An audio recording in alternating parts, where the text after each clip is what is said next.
Preamble में last में आपने क्या लिखा था कि सुप्रीम कोर्ट ने इधर कई डिसीजन में बार बार एक शब्द का प्रयोग किया कि कॉन्स्टिट्यूशनल एथिक्स। इसका मतलब है कि जब हम एथिक्स शब्द का प्रयोग करते हैं तो सामाजिक व्यवस्था को बनाए रखने के लिए जो मान्यताएं हैं, जो विचार हैं, उसे हम एथिक्स के रूप में जानते हैं कि समाज के लिए यद्यप हमारे समाज में हो सकता है कई ऐसे एथिक्स हो जो कि संविधान के एथिक्स के हिसाब से ना हो। तो what is the constitutional morality, इसलिए कर कहा जाए। बड़ा इंटरेस्टिंग पार्ट ये है कि संविधान वैधानिक दस्तावेज है या मॉरल डॉक्यूमेंट है। सामान्यतः जब संविधान की परिभाषा हम करते हैं, whenever we define the constitution is known as a supreme legal document। संविधान को एक वैधानिक दस्तावेज ही माना जाता है, सुप्रीम लीगल डॉक्यूमेंट या supreme law of the land is in fact constitution. संविधान का मतलब है कि विधि का सर्वोच्च दस्तावेज।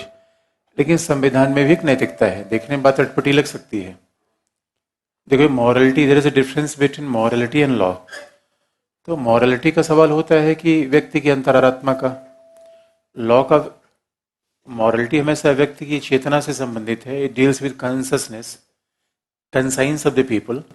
तो कंसाइंस और चेतना हमेशा इंटरनल होती है, जबकि लॉ व्यक्ति की एक्सटर्नल जीवन को रेगुलेट करता है। नैतिकता के उल्लंघन पे दंड का कोई प्रावधान नहीं है, लॉ के उल्लंघन पे दंड का प्रावधान है। लेकिन आप देखेंगे दोनों में एक इंटर रिलेशन भी है। पहले की नैतिकता ही बाद में लॉ बन गया। अभी आप देखें किसी गांव में चले जाइए कि लोगों they don't know the IPC, CrPC. IPC Indian penal code जो हमारे भारत का कानून है, उसके हिसाब से if somebody is killing the someone it is a criminal offence. एक व्यक्ति दूसरे की हत्या कर देगा, दंडनीय अपराध है। लेकिन ये व्यक्ति गांव के किसी व्यक्ति को जो पढ़ा लिखा नहीं है उसको नैतिकता के रूप में ही याद है कि नहीं, दूसरे की हत्या करना पाप है। That is a moral document. तो कहा भी जाता है जो समाज में पहले नैतिकता थी, समाज में रिटन लॉ का फैशन नया है। पहले समाज में कोई चीज रिटन होती ही नहीं थी। अब देखेंगे जितने भारतीय धर्मशास्त्र है that were not available in written form. वो एक तरीके से परंपराओं के रूप में, मान्यताओं के रूप में हुआ करते थे। बाद में समाज के विकास के परिणाम स्वरूप हो गया दिस ऑल वेर कोडिफाइड। आपने देखा होगा सबरीमाला के मामले में सुप्रीम कोर्ट ने कहा था कि constitutional ethics is more important, constitutional morality is more important. तो अब सवाल है कि कोई ये कहे कि महिलाओं को हम समान अधिकार नहीं देंगे, तो समाज की नैतिकता को ध्यान है कि संविधान की नैतिकता? संविधान की नैतिकता। अब कोई ये कहेगा कि हमारा धर्म ऐसा मानता है, तो स्वाभाविक रूप में हमारा संविधान तो ये मानता है कि धर्म आपके निजी जीवन का विषय है, सार्वजनिक जीवन धर्म का तो सरोकार नहीं है। तो सरकार और राज्य को क्या मानना चाहिए? धर्म मानना चाहिए कि महिला सशक्तिकरण मानना चाहिए? इसलिए आप देखेंगे what is a social ethics, liberty, equality, fraternity, democracy, secularism, these are ideals, these are social ethics. इसलिए आप देखेंगे प्रियम्बल से, संविधान प्रियम्बल शुरू होता है एंड प्रियम्बल में कोई आर्टिकल नहीं है। Preamble doesn't contain any article. इस वजह से यही पूरे संविधान का आधार दिखाता है कैसे आप चीजों को आगे बढ़ाएंगे। इसे जब हम कॉन्स्टिट्यूशनल एथिक्स की बात करते हैं तो बार बार हमें संविधान के प्रियम्बल पे ही आना पड़ता है, क्योंकि बाकी जगह एथिक्स की कोई बात ही नहीं है। तो दो चार पॉइंट इसमें लिख लीजिए कि सुप्रीम कोर्ट ने क्या कहा है। पहला,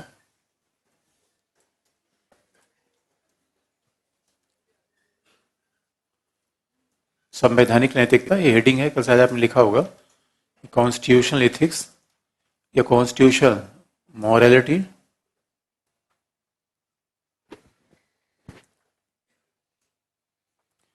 कॉन्स्टिट्यूशनल एथिक्स या कॉन्स्टिट्यूशनल मॉरलिटी।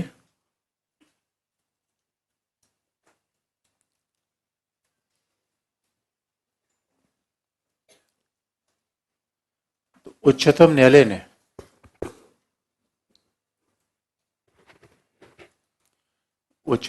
ने सबरीमाला मंदिर, उच्चतम न्यायालय ने सबरीमाला मंदिर में प्रवेश के मामले में कहा, Supreme court ruled out in case of Sabarimala temple, Sabarimala मंदिर में प्रवेश के मामले में कहा कि संविधान की नैतिकता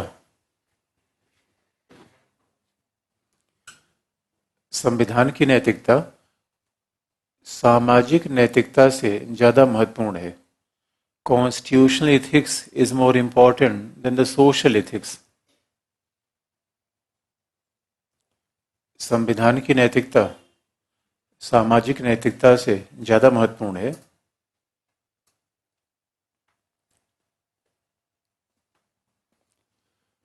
और संवैधानिक नैतिकता, the constitutional ethics,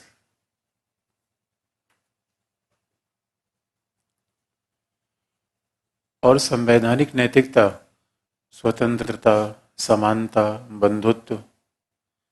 The constitutional morality is based on the principle of liberty, equality, fraternity. संवैधानिक नैतिकता स्वतंत्रता, समानता, बंधुत्व जैसे सिद्धांतों पर आधारित है.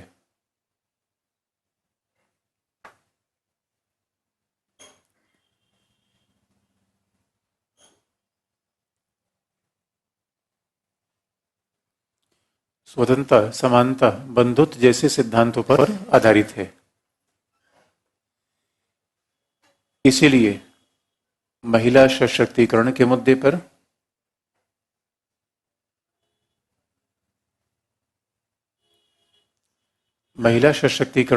पर धार्मिक मान्यताएं बाधा नहीं होनी चाहिए. The religious custom should not be an obstacle. धार्मिक मान्यताएं बाधा नहीं होनी चाहिए. Religious custom should not be an obstacle in path of women's empowerment. महिला सशक्तिकरण के मार्ग पर सामाजिक मान्यताएं बाधा नहीं होनी चाहिए. और दोनों तरफ आप देखेंगे, सबरीमाला टेम्पल में एक समुदाय के लोग कह रहे हैं हमारे धर्म में खलल है. सुप्रीम कोर्ट ने बार बार कहा कि why there should not be uniform civil code in India. अगर हमारे देश से सेकुलर है तो क्यों हमारे यहाँ सामान्य नागरिक संहिता नहीं होनी चाहिए. तो लोग कहते हैं नहीं भाई ये हमारे धर्म के खिलाफ है. अब सवाल है कि कहीं पे, अब आप समाज में देखिए, खाप पंचायत का मामला, हरियाणा में खाप पंचायत के मामले में अभी हुआ कि यानी जो हमारे यहाँ जो सोसाइटी बड़ी बाधा बन रही है, सामाजिक मान्यताएं, धर्म, कितने एग्जाम्पल आप ले सकते हैं कि जहां सुप्रीम कोर्ट ने time and again supreme court ruled that कि बिकॉज वी शुड, हमारे समाज ऐसा बने जो हमारे संविधान के मूल आदर्शों पे बना हो, स्वतंत्रता, समानता, बंधुत्व. यही तो संवैधानिक नैतिकता है. तो ये हमेशा प्राथमिक होनी चाहिए और इसी के आधार पे हम नए भारत का निर्माण करेंगे, धार्मिक मान्यताओं प्रथाओं के आधार पे नहीं. Since we are a secular state. और अब देखेंगे हमारे यहाँ दोनों तरफ से प्रॉब्लम है. हर समुदाय कोई न कोई बात लेकर आ जाता है. पारसी समुदाय की बात थी. पारसी समुदाय की मान्यता है कि कोई महिला अगर दूसरे समुदाय शादी कर लेगी उसको पूरी भूमि और संपत्ति के अधिकारों से वंचित होना होगा. सुप्रीम कोर्ट ने कहा भाई ये कौन सा रूल है. इस वजह से यही संवैधानिक नैतिकता का विचार है. जितने फिलॉसफी है प्रियम्बल में सारी पार्ट है कॉन्स्टिट्यूशनल मॉरलिटी की. अगला हेडिंग है और उसमें जितने भी समान नागरिक संहिता का मुद्दा लिख लीजिए, सबरीमाला टेम्पल का इशू लिख लीजिए, खाप पंचायत की बात आप लिख लीजिए. जहां भी ऐसी मान्यताएं आती हैं that goes against the question of constitutional morality. अगला हेडिंग है संविधान की व्याख्या और प्रस्तावना, interpretation of constitution and the preamble.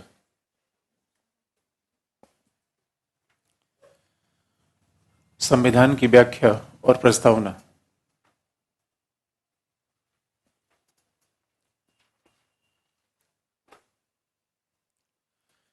Interpretation of constitution in the preamble.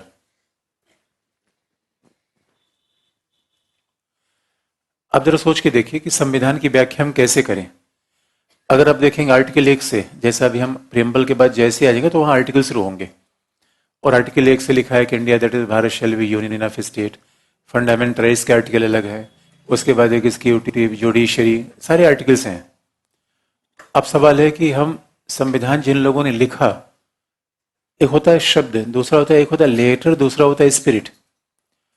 तो जब हम संविधान की व्याख्या करते हैं तो शब्दों को लें या भावना को लें, अब ये कॉन्स्टिट्यूशनल इंटरप्रिटेशन पर डिबेट होता है। भावना के बारे में समस्या आती है कि अगर हम संविधान की व्याख्या में when we are in support of spirit, तो सवाल है कि स्पिरिट तो व्यक्ति के हिसाब से बदलता रहेगा। अब हो सकता है कि आप आपके पेरेंट्स गांव में रहने के लिए लेके जितना शिद्दत करते हो, वो आपकी स्पिरिट ऐसी ना हो। आपके पेरेंट्स की स्पिरिट और आपके स्पिरिट में फर्क हो जाएगा जनरेशन गैप कारण। दो लोग अगर गांव में रह रहे हैं, 3 लोग, तो उनके भी अप्रोच अलग हो जाएंगे। तो कई बार स्पिरिट के साथ ये प्रॉब्लम होती है, that will create a problem of subjectivity in the interpretation of the constitution. फिर तो संविधान का जितने लोग उतनी बातें हो जाएगी। उस संविधान कब होगा, कहानी कविता ज्यादा हो जाएगी। There is more scope for speculation कि अब हमारे हिसाब से ये है, हमारे हिसाब से ये है। तो भावना में ये प्रॉब्लम तो है। और अब बहुत आधार से अब देखिए, जब संविधान की व्याख्या होगी तो कुछ लोग कहते हैं पहला स्पिरिट को ध्यान में रखना जाना चाहिए, स्पिरिट इज वेरी इंपॉर्टेंट। अच्छा, कुछ लोग इस बात को आगे बढ़ाते हैं कि स्पिरिट हम कैसे देखें, that must be seen in the context of the framing of the constitution. जब संविधान बन रहा था तो हमें स्पिरिट का मतलब है, डॉक्टर अम्बेडकर ने संविधान कैसे देखा, नेहरू ने संविधान कैसे देखा, तो हमें उस स्पिरिट को ध्यान में रखने की आवश्यकता है, या उस सोशल कॉन्टेक्स्ट को ध्यान में रखने की आवश्यकता है। तो लोग कहते हैं स्पिरिट इज वेरी इंपॉर्टेंट। लेकिन अब सवाल ये है, स्पिरिट अगर हम देखेंगे तो बिना स्पिरिट के देखे शब्द की व्याख्या एक ही जैसी होगी, अलग अलग हो जाएगी। स्पिरिट देखने पे सब्जेक्टिविटी का मामला हमेशा बनेगा, जबकि ऑब्जेक्टिविटी का मामला कम रहेगा। इस वजह से जजेस के ओपिनियन ज्यादा इंपॉर्टेंट हो जाएंगे संविधान के शब्दों के बजाय। अब स्पिरिट का मामला कैसे देखा जाए दोस्तों, ये that varies from person to person. And once I watch a movie in 1970s, 1970 के दशक में मैंने एक मूवी देखी, just I forget the name of that movie. मैं उस मूवी का नाम तो भूल गया, लेकिन हीरोइन वाज नॉट लिटरेट, जो नायिका थी पढ़ी लिखी नहीं थी। उसका पति कहीं नौकरी करने गया था परदेश में, तो वो किसी से लेटर लिखवाना चाहती थी अपने पति के लिए, तो तुम लेटर लिख दो। तो ब्लैंक पेपर लेकर गई, तो लिखने वाले ने कहा भाई लिखूं क्या, तो उसने कोरे कागज पे सलाम लिख दो केवल। पत्र लिखने वाले ने कहा केवल सलाम लिख दे, इतनी बात से वो जान जाएगा। कहा हाँ वो जान जाएगा मैं क्या करना चाहती हूँ। What an idea. अब बड़ा इंटरेस्टिंग पार्ट है, अब मान लीजिए कि कोई आपको एक मैसेज लिखता है, आई डैश डैश यू, उसका आप वही मतलब समझते हैं जो लिखा गया है, उससे कुछ ज्यादा मतलब समझ लेते हैं। शब्दों को देखते हैं, स्पिरिट को। अभी स्पिरिट का मतलब है। अब सवाल है कि कौन देख रहा है, कौन कम्युनिकेट कर रहा है। इस मामले में हमेशा फिर स्पिरिट का मामला इंपॉर्टेंट हो जाएगा। और जब स्पिरिट को आप देखेंगे, जैसे बहुत ध्यान से आप देखिएगा, just you go through the entire constitution, जो हम पढ़ेंगे भी। इसलिए थोड़ा सा प्रस्तावना कई बार शुरू करना थोड़ा सा अटपटा ऐसे लगता है कि हम जिन टर्म्स का यूज करेंगे, जिन लोगों ने पॉलिटी नहीं पढ़ी है, उन टर्म्स का उन्होंने सुना ही नहीं है, तो उनके लिए थोड़ा सा अटपटा लग सकता है। इसलिए सामान्यतः हम पहला पार्ट पहले शुरू नहीं करनी चाहिए। इन्होंने कहा ठीक है, एक बार ये भी एक्सपेरिमेंट करके देखते हैं। सवाल यह है कि पूरे कॉन्स्टिट्यूशन को आप पढ़ जाइए, प्रेसिडेंट के पावर है, प्राइम मिनिस्टर की बात लिखी गई है और काउंसिल ऑफ मिनिस्टर है। हमारे पूरे संविधान में यह शब्द नहीं लिखा गया कि there is a parliamentary form of government. हम संविधान पढ़ के उस बात को समझ लेते हैं कि अच्छा अच्छा ये विशेषता हो सकती है, सॉरी, लेकिन पार्लियामेंट्री फॉर्म ऑफ गवर्नमेंट नामक शब्द का प्रयोग नहीं किया गया है। दूसरा, हमारे पूरे संविधान में फेडरल शब्द का प्रयोग तो है ही नहीं है। सेकुलरिज्म शब्द का प्रयोग तो बाद में कर दिया गया, उस शब्द का भी प्रयोग नहीं था। और अब हमारे पूरे संविधान में देखेंगे फ्री एंड फेयर इलेक्शन शब्द का प्रयोग है ही नहीं है। तो सवाल ये होता है कि संविधान कोई आर्टिकल का दस्तावेज है, कुछ प्रिंसिपल्स पे बना हुआ है। यानी आपके जीवन कोई सिद्धांत है, फिर वही बात आता है कि सिद्धांत है, फिलॉसफी है। आपके जीवन कोई प्रिंसिपल है कि रोज रोज वैसे मतलब ऐसे जीवन नदी का बहता प्रवाह है, जहां जाएंगे वहीं देख लेंगे क्या होगा। No principle, no principle, no philosophy of the life. हम हर दिन नए तरीके से तय करेंगे कि जीवन कैसा होगा, हर सुबह नहीं होगी। कैसे करते हैं आप? और एक बड़ा इंटरेस्टिंग पार्ट है, इसलिए आप देखेंगे आगे हम पढ़ेंगे। अब सवाल है संविधान की व्याख्या का मसला आया, तो ये भी सवाल आया कि संविधान की व्याख्या उच्चतम न्यायालय करेगा। तो संविधान की व्याख्या में each and every part of the constitution are equally important or something more important than others? ये संविधान की व्याख्या का मामला होगा तो ये भी तो बात बनेगी। जैसे आपके शरीर में सबसे इंपॉर्टेंट ऑर्गन क्या है?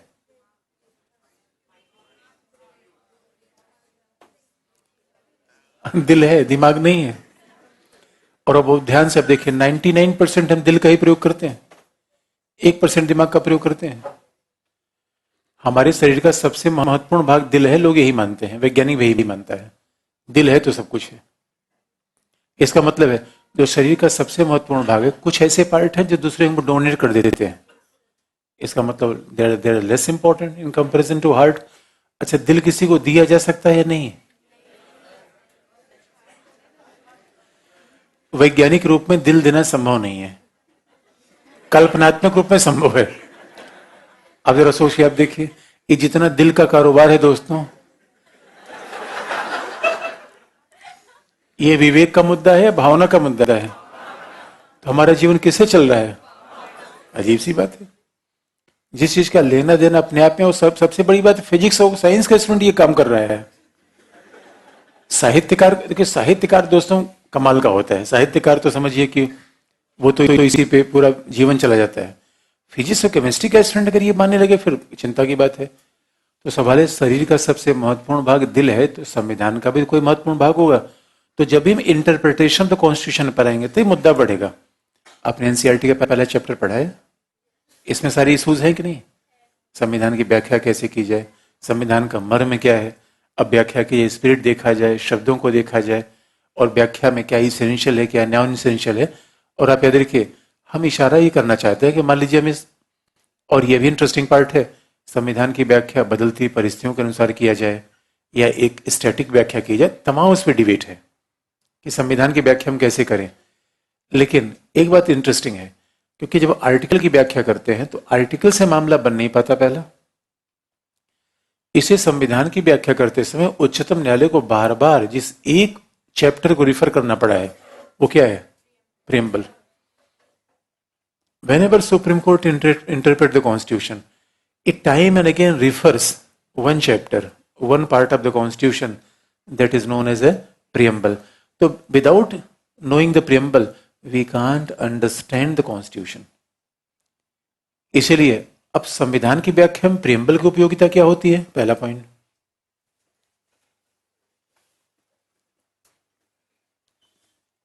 पहला केशवानंद भारतीवाद, इसका हम कई जगह यूज करेंगे, इस केस का हम कई जगह यूज करेंगे। यहां केवल एक शब्द हम यहां यूज कर रहे हैं, केशवानंद भारतीवाद। इसकी अलग अलग कॉन्टेक्स्ट में व्याख्या करेंगे हम।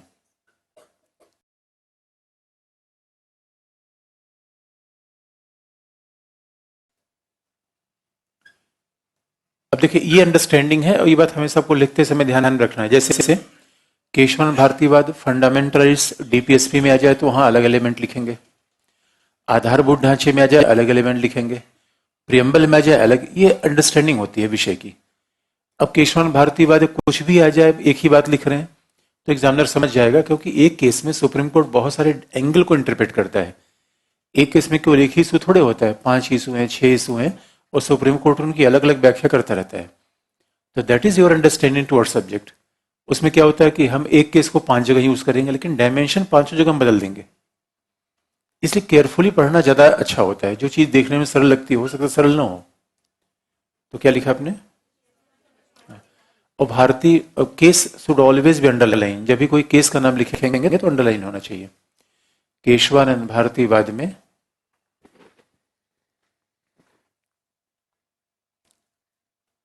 उच्चतम न्यायालय ने कहा,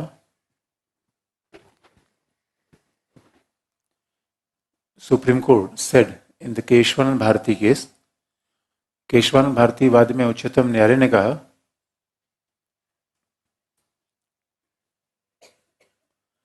कि प्रस्तावना, प्रियम्बल,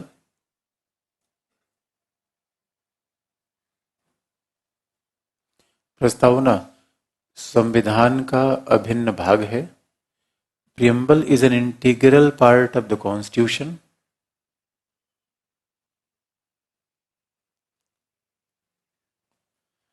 प्रस्तावना संविधान का अभिन्न भाग है और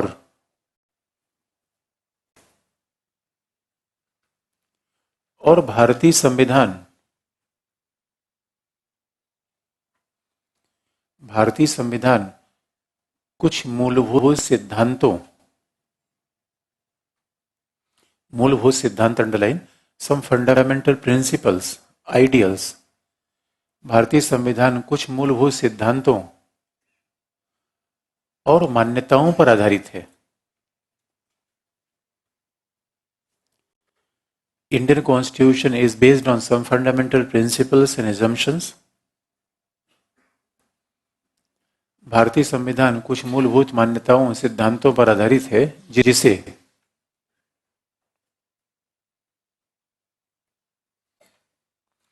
जिसे आधारभूत ढांचे का विचार कहा जाता है, which is known as the principle of basic structure.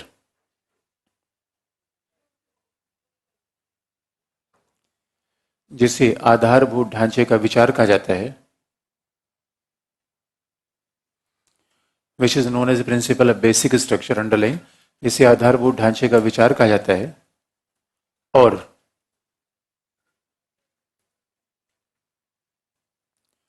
और उच्चतम न्यायालय का मानना है कि संविधान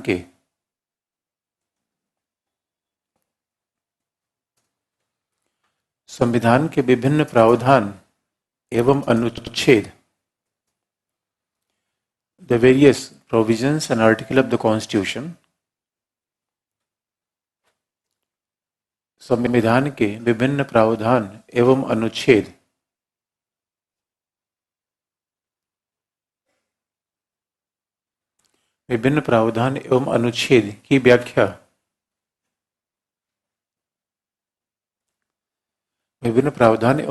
की व्याख्या इन्हीं सिद्धांतों के संदर्भ में होनी चाहिए।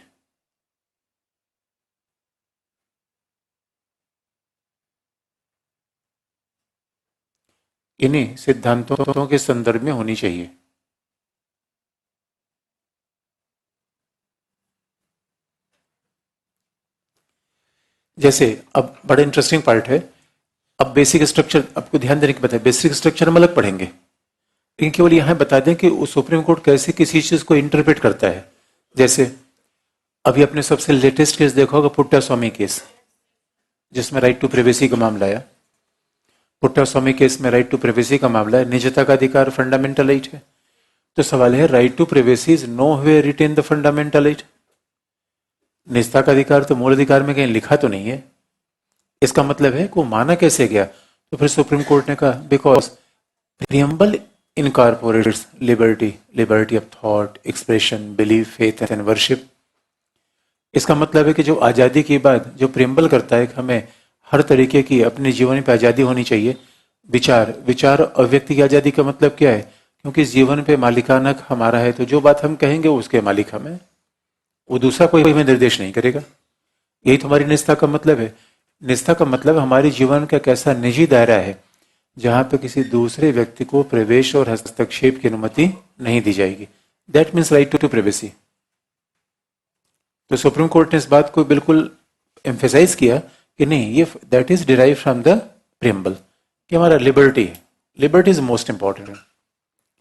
दूसरे भी एग्जाम्पल आपको बता दें, जैसे आप बहुत ध्यान से देखेंगे, इस बात को हम आगे पढ़ेंगे भी। तो हमने कहा कि जब प्रियम्बल हम देखते हैं तो एक तरीके से ओवरव्यू कर जाते हैं पूरे कॉन्स्टिट्यूशन पे। बोमई केस था जिसको भी मैं आगे पढ़ना है। बोमई केस में सुप्रीम कोर्ट ने कहा कि federal form of government is basic structure of the constitution. बात ध्यान देने की, फेडरल फॉर्म ऑफ गवर्नमेंट हमारे संविधान में कहीं नहीं लिखा गया है। फेडरल फॉर्म ऑफ गवर्नमेंट नहीं लिखा गया, यूनियन शब्द का प्रयोग है।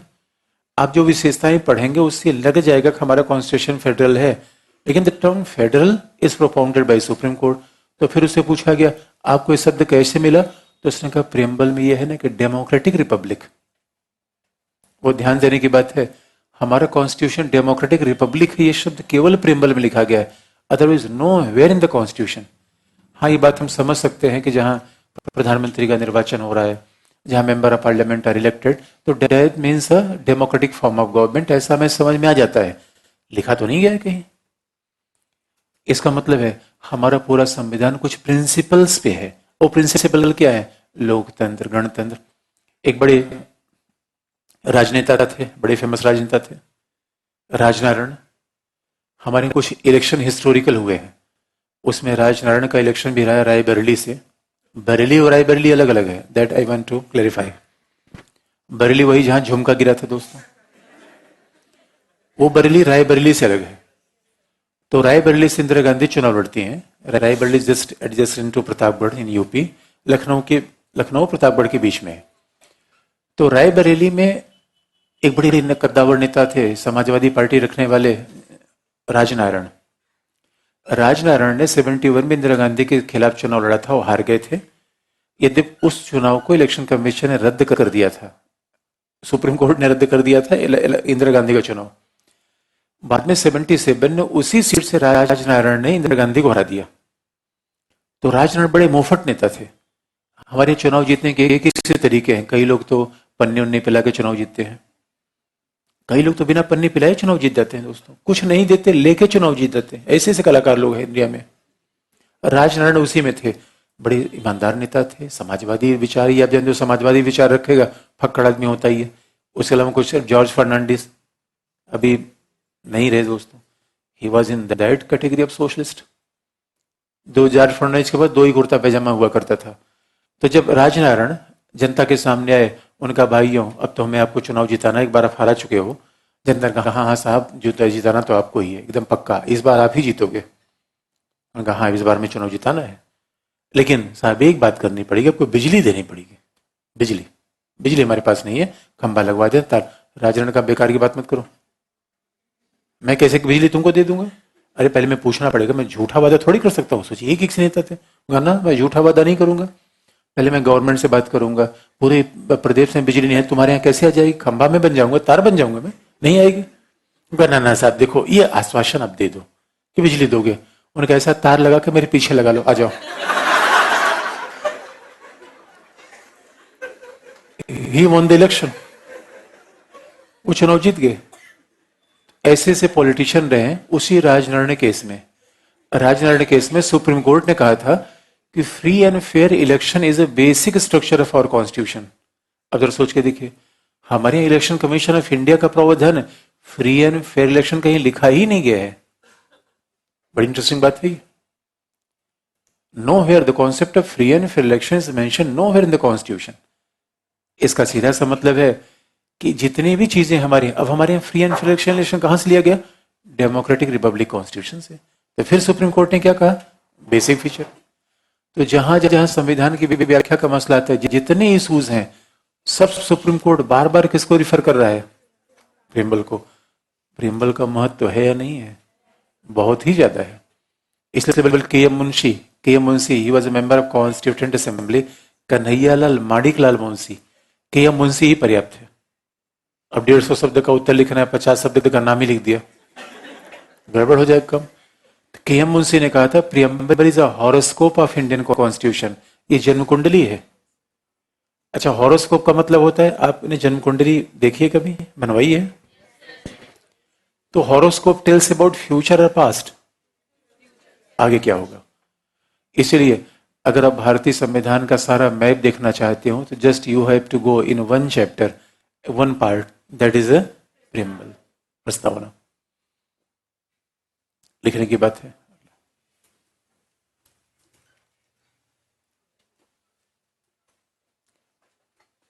उच्चतम न्यायालय ने प्रस्तावना का सहारा लेकर ही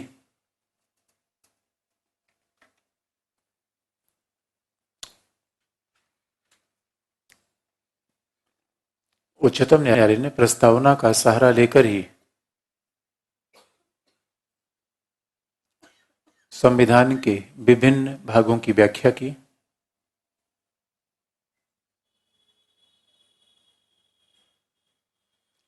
प्रस्तावना का सहारा लेकर ही संविधान के विभिन्न भागों की व्याख्या की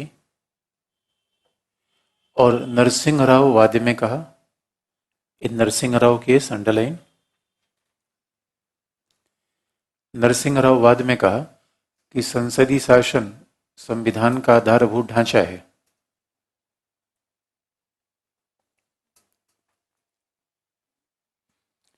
नरसिंह राव वाद में कहा कि संसदीय शासन संविधान का आधारभूत ढांचा है।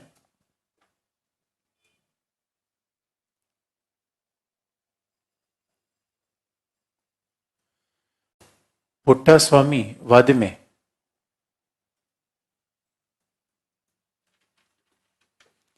पुट्टास्वामी वाद में कहा गया कि निजता का अधिकार मूल अधिकारों का भाग है। In Puttaswamy case, Supreme Court said that right to privacy is a part of fundamental right. निजता का अधिकार मूल अधिकारों का भाग है।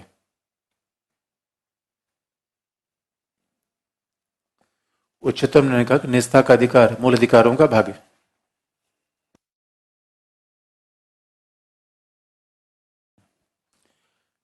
निजता का अधिकार मूल अधिकारों का भाग है। तो और बोमईवाद में, ये सब हम आगे कहीं न कहीं देखेंगे, बस यहाँ पे लिखने के बाद बोमई केस, एसआर बोमई, वो कर्नाटका के पूर्व मुख्यमंत्री थे, एसआर बोमई, बोमईवाद, ये सब बड़े हिस्टोरिकल केसेस हैं जिनका हम आगे अध्ययन करेंगे। बोमईवाद में उच्चतम न्यायालय ने कहा कि संघीय शासन संविधान का आधारभूत ढांचा है।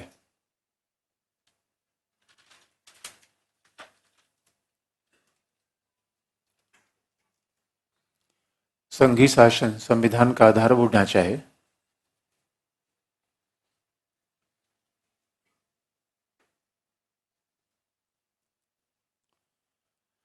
और एक अपने फिर बात देखी होगी, आगे हम खैर फंडामेंटल राइट्स में बताएंगे। एक case Minerva mills case, Minerva mills factory थी, तो मिनर्वा में ये सब केसेस हम आगे देखेंगे। तो मिनर्वा मिल्स केस में उच्चतम न्यायालय ने यह कहा था कि मूल अधिकार और निदेशक तत्व एक दूसरे के पूरक हैं। Fundamental rights and DPSP complementary भी थी ईच अदर। तो सुप्रीम कोर्ट से पूछा कि आपको पता कैसे चला, तो उनका प्रीएम्बल में देख लो, पहले लिखा हुआ है जस्टिस, फिर लिबर्टी, फिर इक्वलिटी, फिर फ्रेटर्निटी। इसका मतलब है आप लिबर्टी देने के नाम पर जस्टिस छीन नहीं सकते और इक्वलिटी देने के नाम पर लिबर्टी नहीं हटा सकते। तो both are complementary, both are complementary. इसलिए आप देखेंगे कि प्रस्तावना हमारे संविधान का बड़ा इंपॉर्टेंट पार्ट बना। यदि आपको ये भी याद दिला दे तो प्रस्तावना इतना इंपॉर्टेंट पार्ट बन जाता है, इससे मेंस में से प्रश्न पूछने के चांसेस हमेशा रहेंगे। मेंस से प्रश्न पूछने के चांसेस हमेशा रहेंगे ही रहेंगे। इससे देखने में छोटा चैप्टर है लेकिन है बड़े काम का। एक बार अगर पॉलिटिकल साइंस में देखेंगे, एक आईएएस मेंस में इतना सरल सवाल पूछा गया था। अब देखिए सरल सवाल में कैसे खराब मार्क्स मिल जाते हैं। केवल ये लिखा गया, what is the form of government in preamble. ये मेंस के सवाल में, आईएएस मेंस में, पोल साइंस पूछा गया है, जीएस में नहीं, कि राइट अ शॉर्ट नोट से वो the form of government in preamble. अब शासन की प्रणाली देखने में बड़ा सरल लगता है कि समाजवादी, लोकतांत्रिक, गणतांत्रिक, पंथनिरपेक्ष, संप्रभु, यही फॉर्म ऑफ गवर्नमेंट होगा। लेकिन अब इसको लिखने का तरीका कैसा है? अगर फॉर्म ऑफ गवर्नमेंट आ जाए तो इसको लिख देंगे, और फॉर्म ऑफ गवर्नमेंट बना क्यों, फिलॉसफी लिखेंगे नहीं लिखेंगे। अब बात थोड़ी सी है, फिर भी फॉर्म ऑफ गवर्नमेंट को जोड़ देंगे उसके फिलॉसफी से, आधारभूत ढांचे से, हॉरोस्कोप से। जितने डायमेंशन आप ज्यादा लिखेंगे एग्जामिनर उसी बात पे इंप्रेस होता है। फॉर्म ऑफ गवर्नमेंट है, केवल आपने लिख दिया ये लोकतांत्रिक है, संप्रभु है, समाजवादी है, उसी का दो मतलब अर्थ निकाल दिया, एकदम से ही बच्चों वाला उत्तर हो जाएगा और एग्जामिनर इस पे रिमार्क्स आपको नहीं देगा। इसलिए आपको याद दिला दे, अगर आप फर्स्ट पार्ट और सेकंड पार्ट कंपैरिजन करेंगे तो second part is always more scoring, because dynamic. जहां जितना एप्लीकेशन के चांस हो गए, जहां एनालिसिस जितनी ज्यादा होगी उतना स्कोर होगा। भाई फ्लैट पार्ट में स्कोर कहां होगा? अब हॉब्स की बात लिखने में एक सीमा है, अब मतलब हॉब्स के विचारों में तो, लेकिन यहां पे क्रिएटिविटी, और ये क्रिएटिविटी लाने के लिए बहुत एक्सपीरियंस की आवश्यकता होती है। क्लास करने का सबसे बड़ा फायदा आपको यही होना चाहिए। अदरवाइज आप देखेंगे ये क्रिएटिविटी डेवलप करने में बहुत समय लग जाता है। नहीं सामान्यतः हम लिखते, अब जरा सोच के देखिए, अगर शासन की प्रणाली पहले दिमाग में आप क्या आएगा वही लिख देंगे। यहीं पे आपको अंतर करना होता है। इसी second part is more scoring, क्योंकि एप्लीकेशन के चांसेस आपके पास हमेशा ज्यादा होते हैं। एप्लीकेशन में वो बाजी मारता है जिसकी थोड़ी समझदारी बेहतर हो, जिसने प्रैक्टिस अच्छे, इसको यहां जोड़ेंगे, इसको यहां जोड़ेंगे, स्ट्रेट फॉरवर्ड नहीं। शासन प्रणाली 3-4 लाइन में लिख देंगे, लेकिन शुरुआत फिर फिलॉसफी से करेंगे। कैसे 1-2 स्कॉलर का नाम यूज कर दिया, फिर शासन प्रणाली किस उद्देश्य के लिए बनी हुई है, कैसे उसको सारी बातें जो फिलॉसफी आधारभूत ढांचा सब, उसमें शब्दों की गोलाबाजी है, अपने आप उसमें आपको मैक्सिमम मार्क्स मिल जाएंगे। खराब मार्क्स मिलने का भी कारण मैं आपको मैंने बता दिया आपको कैसे खराब मार्क्स मिलते हैं। जो प्रश्न जितना छोटा उतना ही खोटा, आप ये बात याद रखिए। तो ये हमने एग्जाम्पल बताया, क्या लिखा था आपने, तो हमने एग्जाम्पल आपको बताया। तो हमने केसेस बहुत सारे बता सकते हैं, वो सब आगे बताएंगे। तो ये हमारा अध्याय हो गया कि कैसे संविधान का प्रयोग होता है, प्रस्तावना का प्रयोग होता है संविधान की व्याख्या में। 2 और चीज बता दें आपको। यद्यप हमारे यहाँ शुरू से इस बात पर डिबेट रहा कि whether preamble is a part of constitution और नॉट, कि प्रस्तावना संविधान का भाग है या नहीं भाग है, इस बात पर डिबेट हमेशा रहा। और इस बारे में 1960 में एक मामला आया था, और 1960 में पाकिस्तान इंक्लूडिंग बांग्लादेश, जो आज का बांग्लादेश है वो भी पाकिस्तान के साथ था। बांग्लादेश 1971 के बाद बना।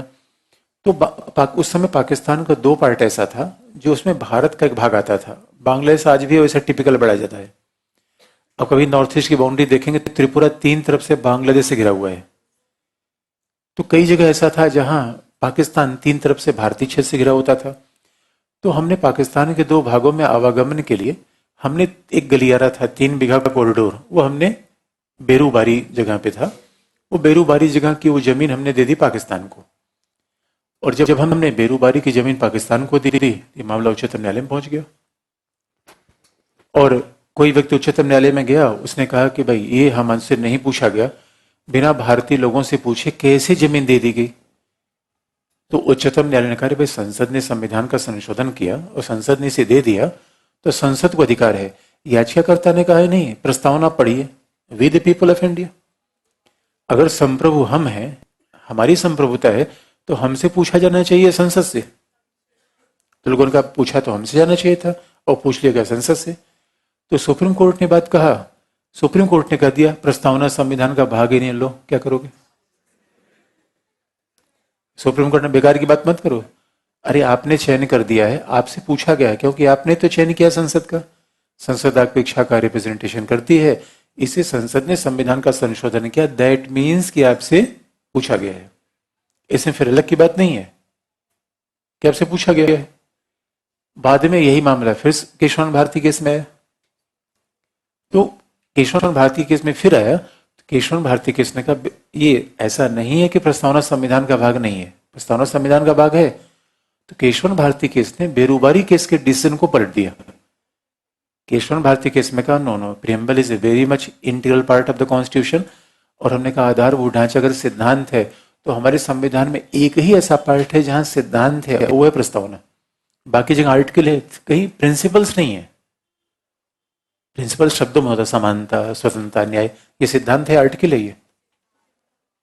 तो अगर प्रस्तावना केशवानंद भारतीवाद में इसलिए इस बात को पलटा। लेकिन केशवानंद भारतीवाद से पूछा गया अच्छा ये बताइए कि मान लीजिए कि कभी कोई ऐसा मामला आ जाए कि जन्म संग्रह, कुछ दिनों पहले केजरीवाल ने कहा था दिल्ली को राज्य बनाने के लिए जन्म संग्रह होना चाहिए। तो सवाल है अगर we the people are the sovereign, तो जन्म संग्रह होना चाहिए। तो उस समय केशवानंद भारती ने यह बात कह दिया जो पहले से बेरूबारी ने कहा था कि नहीं, सोर्स ऑफ ये ठीक है, संविधान जनता ने बनाया, फिर भी अंतिम निर्णय करने का अधिकार पार्लियामेंट को है, जनता को नहीं है, क्योंकि जनता ने चुना है पार्लियामेंट को। अदरवाइज हमारे हमेशा रेफरेंडम होने लगे, फिर तो साल भर हम रेफरेंडम करते रह जाएंगे चुनाव के बाद। तो ये मामला फिर सेटल हो गया। इसलिए संविधान की व्याख्या लेके प्रियम्बर का बहुत ही इंपॉर्टेंस है। हर केस में उसका रेफरेंस सुप्रीम कोर्ट ने लिया 73 के बाद। अब अगला हेडिंग लास्ट,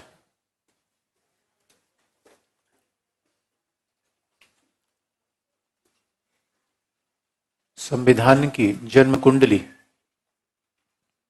अगला हेडिंग है संविधान की जन्म कुंडली, होरोस्कोप ऑफ द कॉन्स्टिट्यूशन।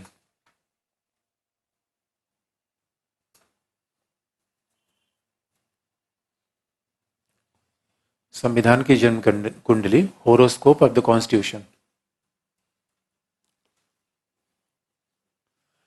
अब थोड़ा सा बुक आने में लेट हो गया, अदरवाइज बुक आपको हाथ में मिल गई होती, इस चीज में लिखा नहीं पड़ता, लेकिन थोड़ा सा मुझे लगता है 10 मार्च तक आपको लग ही जाएगा आते थे, तो इसलिए मुझे लिखाना पड़ रहा है। तो क्या करें? पहला पॉइंट, के M Munshi,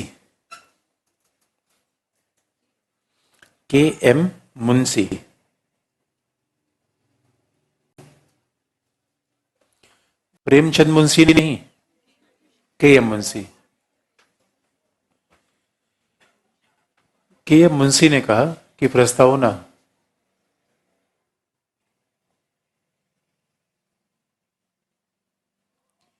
K M Munshi said that, के एम मुंशी ने कहा प्रस्तावना संविधान की जन्म कुंडली है, preamble is a horoscope of the constitution.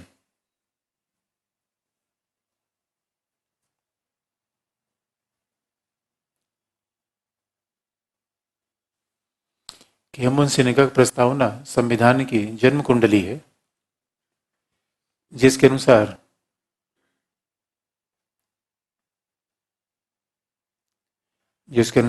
प्रस्तावना में उन आदर्शों और उद्देश्यों का वर्णन किया गया है एवं preamble incorporates the ideal objectives of the constitution. प्रस्तावना में उन आदर्शों और उद्देश्यों का वर्णन किया गया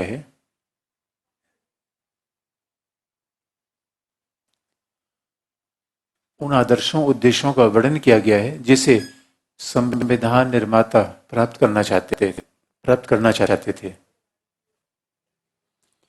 incorporates ideals and objective of the constitution,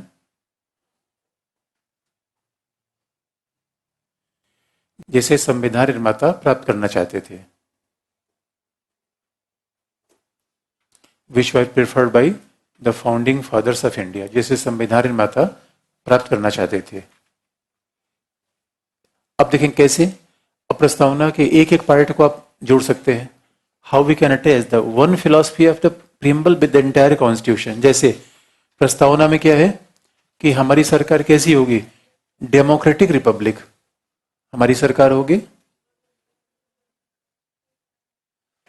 लोकतांत्रिक और गणतांत्रिक। हमारी सरकार डेमोक्रेटिक रिपब्लिक होगी, तो डेमोक्रेटिक रिपब्लिक का मतलब है जो हमारे यहाँ पार्लियामेंट्री फॉर्म ऑफ गवर्नमेंट है,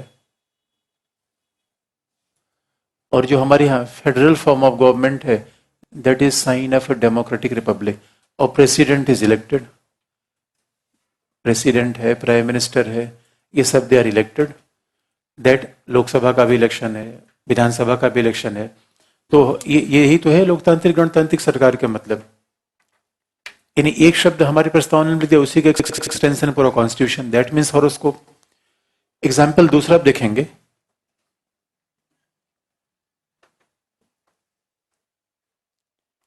दूसरा अगर उदाहरण आप देखेंगे तो हमारी प्रस्तावना में शब्द का प्रयोग है लिबर्टी। पूरा चैप्टर अब देखिए, उसको संविधान किस पार्ट से जोड़ सकते हैं, that is the notion of fundamental rights. जो हमारे संविधान में मूल अधिकार का भाग है वो यही तो बात करता है, लिबर्टी। संविधान का मूल अधिकार का भाग लिबर्टी की बात करता है। फिर अब देखेंगे equality and justice. Justice and equality is a DPSP, directive principles of state policy, DPSP. इसलिए कहा जाता है कि preamble is a horoscope of Indian constitution. जो चीज प्रियम्बल में लिखी हुई उसी का एक्सटेंशन तो पूरा कॉन्स्टिट्यूशन है, संविधान उसी का विस्तार है। और फिर अब जितने भी आप बात करेंगे कि और unity is an integrity that is a paramount objective of Indian constitution. एकता और अखंडता ये भारतीय संविधान के सर्वाधिक महत्वपूर्ण लक्ष्यों में से एक है। एकता अखंडता संविधान में रहना ही चाहिए। इस वजह से बात कही गई कि भारतीय संविधान प्रस्तावना एक तरीके से हॉरोस्कोप है। जो भी अगर पूरे संविधान को आप देखना चाहते हैं, एक बार प्रस्तावनाओं को आप देख लिया। और हमारे यहाँ आप देखेंगे लिबर्टी का मतलब है हर व्यक्ति को लिबर्टी है। और फिर जस्टिस में हमारे यहाँ पिछड़े वर्गों के लिए, अनुसूचित जाति जनजाति महिलाओं के उत्थान के विशेष उपाय किए गए हैं। यही तो जस्टिस होगा, यही तो जस्टिस होगा। इसी वजह से प्रस्तावना के लिए बात कही गई। यानी प्रस्तावना क्या है, इसलिए कहा था it is extract of Indian constitution. तो उससे क्या कहा जाए, जब कहते हैं कि संविधान की प्रस्तावना पूरे संविधान का सार है, पूरे संविधान का सारांश है, सच पूछिए पूरे संविधान को पढ़ लीजिए, अलग से आपको प्रस्तावना पढ़ने की आवश्यकता नहीं है। और प्रस्तावना पढ़ लीजिए, पूरे संविधान का ओरिएंटेशन आपको मिल जाएगा। इस वजह से जैसे भी आप चाहें लिख लीजिए, इसको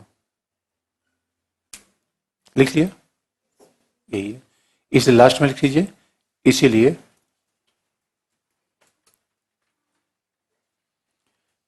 इसीलिए ठाकुर दास भार्गव ने कहा,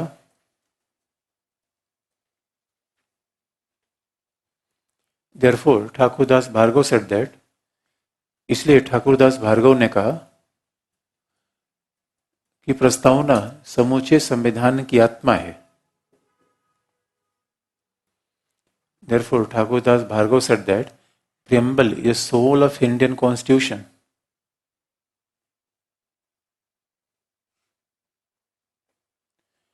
प्रस्तावना समूचे संविधान की आत्मा है।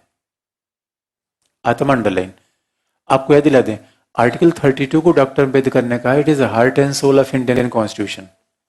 ये हार्ट एंड सोल है, लेकिन ये क्या है, केवल सोल है। दोनों बातों में फर्क आ गया। जो सोल है, जिसका अभिप्राय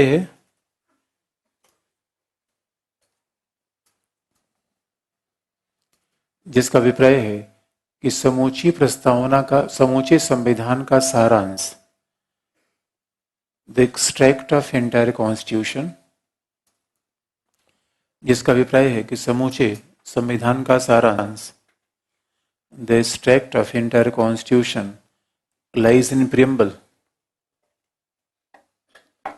समूचे संविधान का सारांश प्रस्तावना में निहित है।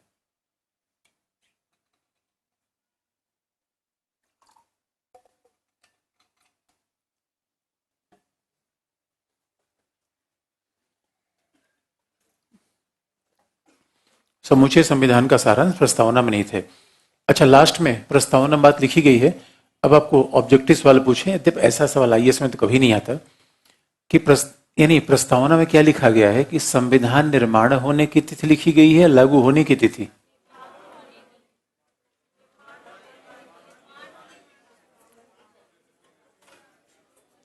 संविधान प्रस्तावना में विच डेट इज मेंशन, प्रस्तावना में लिखा हुआ है 26 नवंबर 1949। इस दिन संविधान बना था, लागू नहीं हुआ था। That was in force in 26 जनवरी 1950। तो लास्ट में लिखा गया है कि संविधान बना किस दिन। और ये इंपॉर्टेंट बात है, याद रखिए। आज आपको लगता है कि जिन लोगों ने 1960 में संविधान पढ़ा होगा उनको लगता है अभी 10 ही साल हमारा पुराना संविधान है। आज 2018 हो गया, 19 हो गया, तो लगता है कि 17 साल पुराना हमारा संविधान हो गया। उसके बाद अगर हो सकता है 100-150 साल बाद कोई जनरेशन आके देखेगी, अच्छा किसी मकान को आप देखेंगे लिखा हो कि 1857, तो लगे यार कितना पुराना मकान है। डेट देख के कुछ बात याद आती है कि नहीं। डेट भी लिखा गया है लेकिन संविधान के निर्माण की।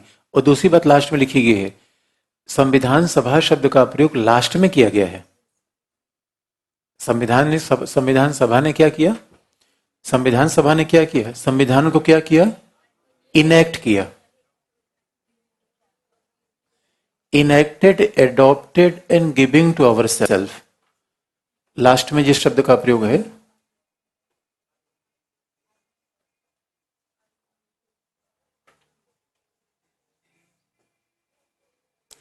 Enacted, adopted and giving to our self, इसका मतलब है, जो बात ध्यान देने की है, किसने इनेक्ट किया, संविधान सभा ने। और ये बात याद रखिए, इनेक्टेड, इनेक्ट का मतलब लिखना, बाकायदा उसको लिखा गया, बनाया गया। यानी संविधान तो बनाया हम लोगों ने, लिखा किसने, संविधान सभा ने। इनेक्टेड कि संविधान सभा ने लिखा। दूसरा, एडॉप्ट किया, लिखा और उसी को स्वीकार कर लिया, लिखा और उसी को एडॉप्ट कर लिया। और स्वाभाविक से इसका मतलब है बनाया तो हम लोगों ने, लिखा संविधान सभा ने और एडॉप्ट किसने किया? हमने और संविधान सभा दोनों ने।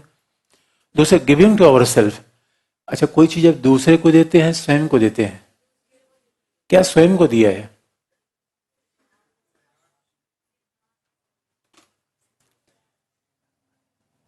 स्वयं को क्या दिया है?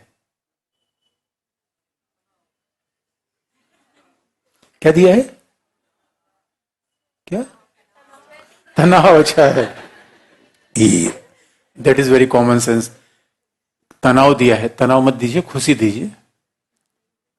तो स्वयं को, जैसे स्वयं को तनाव दिया है। एक बात बड़ा इंटरेस्टिंग पार्ट है दोस्तों, एक कोई व्यक्ति मुझे मिले तो संयोग की बात है बहुत दुखी थे। मैंने कहा क्यों दुखी हो? उन्होंने कहा यार मुझे इनवाइट नहीं किया गया। एक ऐसा बहुत दोस्त था मेरा, उसने इनवाइट नहीं किया, और इनवाइट नहीं किया तो मैंने आज सारा गिफ्ट मंगा लिया है। अब वो गिफ्ट मैंने खरीदा है, मैं अपने को ही दूंगा। मैंने कहा क्यों? उनका उसको गिफ्ट देना चाहिए, आज की शादी है। तो मैंने सोचा उस दुख को कंपनसेट कैसे करूं, अपने को ही दूंगा। अच्छा, जो प्रसाद आप चढ़ाते हैं किसको देते हैं? दूसरे को चढ़ाते हैं कि अपने चढ़ाते हैं? तो समस्या यह है क्यों हम गिविंग टू आवर सेल्फ। संविधान बनाने वाला कौन? हम। संविधान सभा में बैठा कौन? संविधान बनाने वाला हम, और संविधान मानने वाले हम। बनाने वाले हम, मानने वाले हम, और हमारे लिए ही संविधान किसको दें? अपने आप को दिया। अपने आप को देने का मतलब है आत्मसात किया। और कई बार दोस्तों बड़े होशियार, जैसे अगर हमें पता चल जाए जहां प्रसाद चढ़ाएंगे पूरा प्रसाद वापस मिल जाता है, बहुत अच्छा प्रसाद ले जाएंगे और बड़ा ले जाएंगे। जहां हमें पता है कि नहीं पंडित जी पूरा लिख रहे हैं, बस एक पौवा ले जाएंगे छोटा सा, कुछ मिलेगा नहीं। तो सवाल ये है दोस्तों, भगवान ने हमें बनाया, भगवान ने मूर्ति बनाई, भगवान ने पंडित जी को बनाया, तो हमने प्रसाद किसे दिया?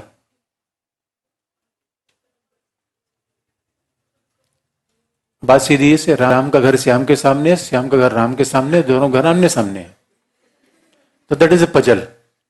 इसलिए गिविंग टू आवर सेल्फ का मतलब है जिसने संविधान बनाया वो दूसरे को क्या देता? अपने को देता।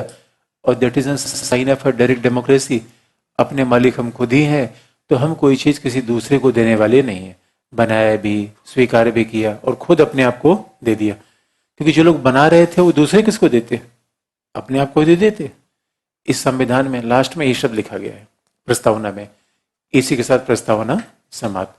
हाँ, एक बात आप और कई बार पढ़ते होंगे कि प्रस्तावना का संशोधन हो सकता है, नहीं हो सकता, वो जवाब आपको आगे मिल जाएगा संविधान संशोधन में।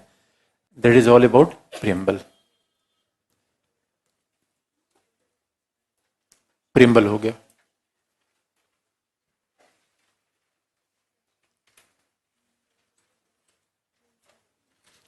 अब मान लीजिए कि हम प्रश्न लिखने का तरीका आपको बता दें। अब कोई मेंस का प्रश्न आ जाए, प्रीलिम्स का प्रश्न तो लगता है सब सॉल्व हो गया होगा आपका। भाई सीधे से एक तो ऐसा सवाल पूछा गया कि what is which part of the constitution is a soul of constitution. उसमें एक आपने प्रीलिम्स का सवाल देख लिया है, प्रस्तावना से हो जा रहा है सारा। तो देखिए हमने फैक्ट भी बता दिया, कॉन्सेप्ट भी बता दिया आपको। तो प्रस्तावना से सामान्यतः आपको प्रश्न मिल जाना चाहिए। और आप याद रखिए, अगर आप कहेंगे इस पे भी न मिल पाए तो चिंता मत करिए। अगर इस पे भी न मिल पाएगा तो किसी को भी नहीं मिल पाएगा। और जिसका उत्तर किसी को नहीं मिल पाएगा उस समय बिल्कुल निश्चिंत रहने की आवश्यकता है। तो लिमिट बना लीजिए, इससे ज्यादा में नहीं पढ़ना है। इससे ज्यादा मान के चलिए ये नहीं आएगा तो किसी को नहीं आएगा पहला, और नहीं आएगा ऐसा हो नहीं सकता दूसरा। बस सीधी सी है, तभी आपका मन संतोष करेगा। नहीं तो ये भी पढ़ लें क्या, ये भी पढ़ लें क्या। अच्छा, दूसरा, अब मुझे मेंस का सवाल है कि प्रियम्बल कि में फॉर्म ऑफ गवर्नमेंट कैसा है। तो फिर आप देखिए फॉर्म ऑफ गवर्नमेंट आ जाए, फिर वही इंट्रोडक्शन 2 लाइन। इंट्रोडक्शन कैसा होना चाहिए, फिर वही बात आप लिख देंगे। प्रस्तावना संविधान का दर्शन है, संविधान की आत्मा है, संविधान का मूल सारांश है, भारतीय संविधान सामाजिक क्रांति का दस्तावेज है, उसके लिए ऐसी शासन प्रणाली बनाएगी। ऐसे इंट्रोडक्शन से फिर आइए। लिखने का खराब तरीका क्या है कि आपने सीधा प्रस्तावना में लिखा है लोकतांत्रिक गणतांत्रिक शासन होगा। एग्जामिनर का देख के ही मूड खराब हो जाए, क्या लिखा है यार बच्चे ने, ऐसे लिखा जाता है कोई चीज। तो इंट्रोडक्शन कैसा होना चाहिए, बिल्कुल अच्छा। उसमें जो मेन फिलोसफी इंट्रोडक्शन में आ जाए। फिर फॉर्म ऑफ गवर्नमेंट लिख दिया, फिर उसके बाद लिख दिया कि प्रस्तावना में जो ये फॉर्म ऑफ गवर्नमेंट है इसका मतलब है कि हम जिन आदर्शों को प्राप्त करना चाहते थे उसका साधन लोकतांत्रिक था, डेमोक्रेटिक था। इसीलिए उच्चतम न्यायालय ने केशवन भारतीवाद में बात कही कि प्रस्तावना संविधान का भाग है, ये संविधान की आत्मा है, संविधान के विभिन्न भागों की व्याख्या के लिए इसका उपयोग किया जाएगा। तो लिखने की बात यह है। फिर निष्कर्ष आप यूज कर देंगे कि प्रस्तावना में जिस संविधान का स्वरूप तय किया गया है, जिस सरकार का स्वरूप तय किया गया है, उसको चेंज नहीं किया जा सकता, क्योंकि केशवन भारतीवाद में कही दिया है कि आधारभूत ढांचे को चेंज नहीं किया जा सकता, और प्रस्तावना में जो शासन प्रणाली है वो भी आधारभूत ढांचे का भाग है, इसलिए हम उसको परिवर्तित नहीं कर सकते। तो ये लिखने का तरीका, तो आधारभूत ढांचा भी डाल दीजिए उसमें, प्रस्ताव में उद्देश्य, फिलॉसफी, शासन की प्रणाली एक पार्ट, पूरा पार्ट नहीं।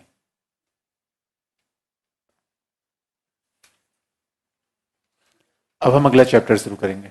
अगला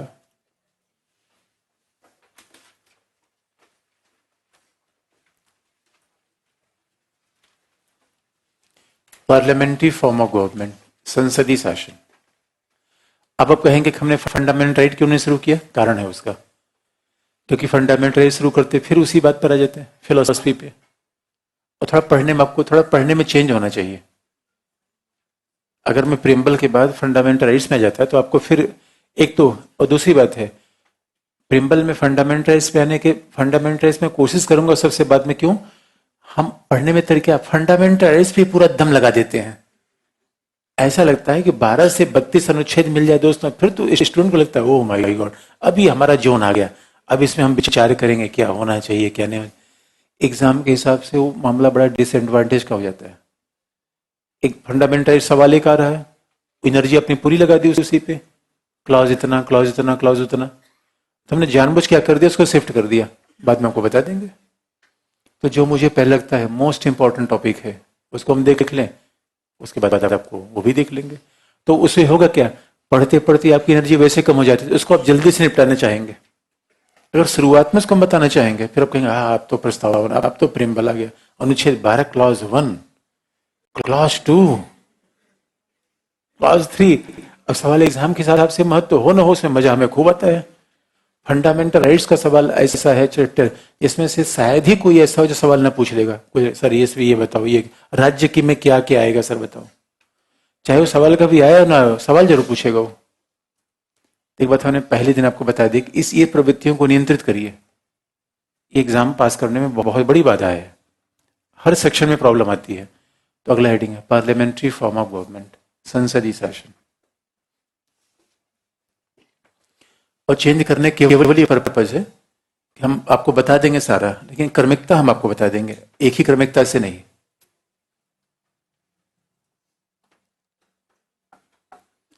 संसदीय शासन, ये पार्लियामेंट, कुछ अगर प्रस्तावना से कुछ बात बाकी रह गई तो आप बताइए, कुछ पूछना तो नहीं आपको?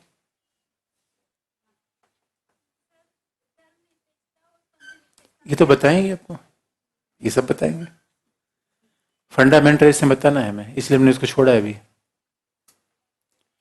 फिलोसफी के 3 टॉपिक हैं, प्रस्तावना, फंडामेंटल, डीपीएसपी, ये तीनों एक साथ चलते हैं, और हमने जानबूझ के छोड़ा, आपको बता देंगे। तो अगला पार्लियामेंट्री फॉर्म ऑफ गवर्नमेंट। किसी ने कहा कि बेयर एक्ट लेना जरूरी है। अच्छा, उसका एक और भी ऑप्शन है, आजकल तो नेट में भी चीजें देख सकते हैं। मान लीजिए कहीं आर्टिकल, अब हम फिर बेयर एक्ट पूरा बिल्कुल नहीं पढ़ना है, अब मान लीजिए कुछ आर्टिकल इंपॉर्टेंट है आपको देखना है, तो उसमें लेके आप देख सकते हैं, प्रीलिम्स में कुछ उससे सहायता मिल जाती है। जैसे हम बताते हैं, कई बार हम जैसे आगे संविधान में बढ़ेंगे, हम बार बार ये प्रयोग करेंगे, ये संविधान में लिखा गया है, ये पार्लियामेंट्री एक्ट में है, ये संविधान में लिखा है। कई बार आपको होता है भाई क्या हमें कैसे पता चले क्या पार्लियामेंट्री एक्ट में है, क्या संविधान में लिखा है। उसके लिए कई बार बेयर एक्ट रेफरेंस कर सकते हैं, it's not text book. Text का मतलब है कि एनसीईआरटी जो बार बार पढ़ेंगे, बार बार पढ़ेंगे। रेफरेंस का मतलब कभी आपके मन में आ जाए कि यार इसे कैसे, क्या संविधान में लिखा है, हमें कैसे पता चले, तो उस आर्टिकल को आप जाइए रेफर कर लीजिए। तो बेयर एक्ट रखना चाहिए रेफरेंस के लिए, पढ़ने के लिए नहीं। अब मान लीजिए कि हम कई एग्जाम्पल आपको बता देते हैं कि कुछ इधर आर्टिकल डिस्प्यूट में है सुप्रीम कोर्ट में, जैसे आर्टिकल 35 है, तो आपके मन में होना चाहिए यार 35 ये है कहाँ, जरा देखें तो केस के उधर डिस्प्यूट है इस पे। तो फिर उसके लिए अपने वेरेक्ट का यूज कर लिया, वहां पे मामला बेरेक्टर बन जाता है।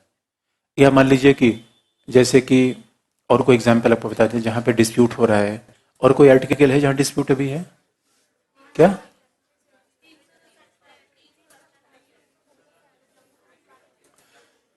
थ्री सेवन जीरो तो डिस्प्यूट ऑलरेडी है, और कोई ऐसा?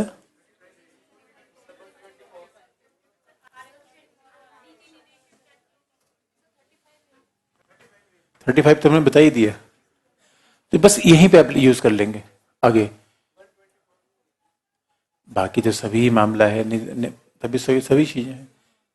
और हम कोशिश करेंगे कि आपको पूरी बात बता दें जितने भी, क्योंकि मैं वेयर एक्ट आपको बहुत जरूरत पड़ेगी नहीं, मैं कोशिश करूंगा आपको एक आर्टिकल में जितनी भी चीज सिंप्लीफाइड तरीके से मैं सब बता दूं। तो आपको बहुत एक ही % में आवश्यकता पड़ेगी, फिर भी अगर आपको लगता है ऐसा तो आप यूज कर सकते हैं। हम कोशिश करेंगे कि आपको यूज ना करना पड़े, जैसे सारी बात हम आपको बता दें।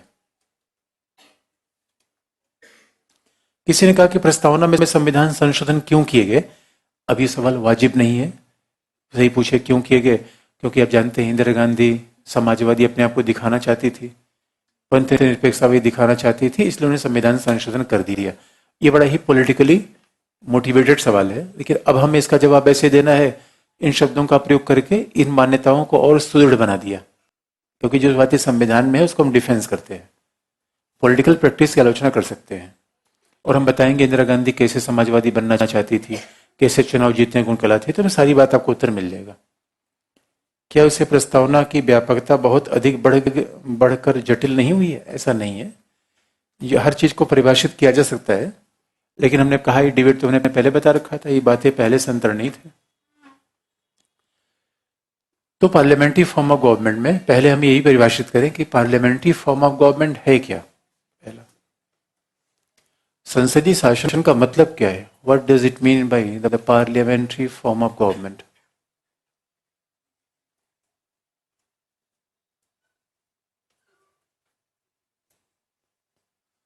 संसदीय शासन का मतलब क्या है, क्यों अपनाया गया, हम सारी चीज देखेंगे, क्यों अपनाया गया, किससे अलग है ये, और हमने पार्लियामेंट्री फॉर्म ऑफ गवर्नमेंट देखेंगे।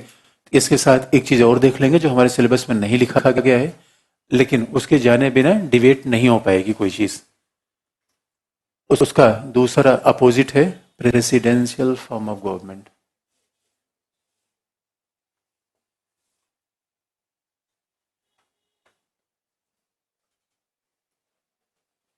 अध्यक्षीय शासन की प्रणाली, parliamentary form of government and presidential form of government. अगर आपको आगे बढ़ने से पहले हम प्रश्न अगर आपको याद दिला दें, तो मेंस में, अब जीएस के मेंस का क्या सवाल पूछा गया अगर आप देखेंगे, तो जीएस मेंस में सवाल पूछा गया है, ये नहीं पूछा गया parliamentary form of government, presidential form of government. Examiner ने ये सवाल पूछा है क्या भारत में लोकसभा और विधानसभा के चुनाव एक साथ कराए जाने चाहिए? पिछली बार मेंस का सवाल ही पूछा गया था। इसका मतलब है ये अप्लाइड सवाल आपसे पूछा गया, लेकिन इसके उत्तर तभी आप दे पाएंगे जब बेसिक्स आपको पता हो। और यकीन मानिए पॉलिटी और आईआर में करंट अफेयर जैसा कुछ होता नहीं है, सब कॉन्सेप्चुअल है। और जो भी अगर आपको करंट अफेयर समझना है, कॉन्सेप्ट आप जानते हैं, अपने आप समझ जाएंगे उसका मतलब क्या है। तो जरा देखेंगे पार्लियामेंट्री फॉर्म ऑफ गवर्नमेंट है क्या, तो आपको याद दिला दें, parliamentary form of government, presidential form of government, democratic republic form of government के दो तरीके हैं जो बात ध्यान में रखने की है। तानाशाही शासन जहां पे भी होगा वहां पे ना पार्लियामेंट्री फॉर्म ऑफ गवर्नमेंट होगा ना प्रेसिडेंशियल। तो पहला तो यह है कि these are two forms of democratic republic form of government. ये लोकतांत्रिक शासन का रूप है, तानाशाही शासन का रूप, इसे पार्लियामेंट्री फॉर्म ऑफ गवर्नमेंट तो होता ही नहीं। अब दूसरी बात, पार्लियामेंट्री फॉर्म ऑफ गवर्नमेंट पहली बार ब्रिटेन ने प्रयोग किया था, ये लोकतंत्र का घर माना जाता था, लोकतंत्र की शुरुआत वहीं से हुई। तो parliamentary form of government was initially practice by the British government. और हमारे यहाँ तो हमने ब्रिटेन से ही शासन करना सीखा, गवर्नमेंट ऑफ इंडिया एक्ट 1935, यानी गवर्नमेंट ऑफ इंडिया एक्ट 1919।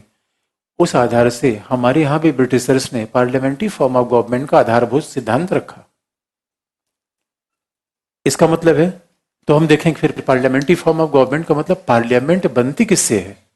पहला, प्रेसिडेंट। तो पार्लियामेंट बनती किससे है? अगर पार्लियामेंट्री फॉर्म ऑफ गवर्नमेंट, इसका मतलब पार्लियामेंट है। तो पार्लियामेंट का मतलब क्या है? पार्लियामेंट में पहला होता है प्रेसिडेंट, दूसरा होता है Lok Sabha,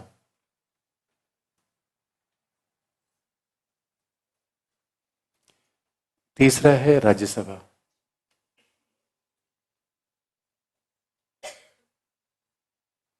house of people and house of state. Lok Sabha means house of people, Rajya Sabha means house of state.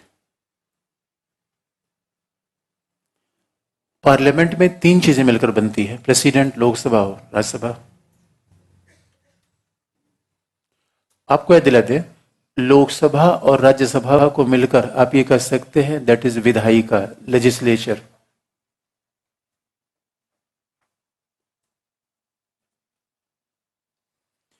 Lok Sabha और राज्यसभा दोनों को मिलाकर कहा जा सकता है विधायिका।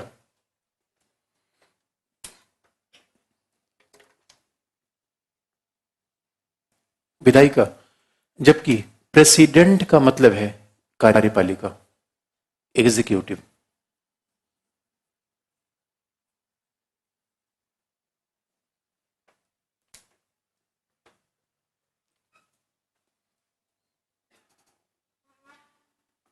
प्रेसिडेंट का मतलब है एग्जीक्यूटिव। इसका सीधा सा मतलब है, संसदीय शासन प्रणाली की सबसे लेमैन की परिभाषा करना शुरू करें कि what is the parliamentary form of government, जहां जहां कार्यपालिका विधायिका दोनों एक साथ मिलकर कार्य करते हैं, वो शासन कौन होगा? पार्लियामेंट्री। जहां कार्यपालिका विधायिका both are functioning together, that means a parliamentary form of democracy. यानी प्रेसिडेंट का पार्लियामेंट में शामिल होने का मतलब क्या है? कार्यपालिका का महत्व है या विधायिका का? यानी पार्लियामेंट में क्या शामिल हो गया? लोकसभा, राज्यसभा और प्रेसिडेंट भी। यानी कार्यपालिका विधायिका का पार्ट है या विधायिका का पार्ट कार्यपालिका है? इसलिए आप याद रखिए, पार्लियामेंट्री फॉर्म ऑफ गवर्नमेंट की पहली विशेषता क्या है? पहला, फ्यूजन ऑफ पावर। आप याद रखिए, अगर पार्लियामेंट्री फॉर्म ऑफ गवर्नमेंट की विशेषता बताए तो पहली विशेषता क्या होगी? पहला, संसदीय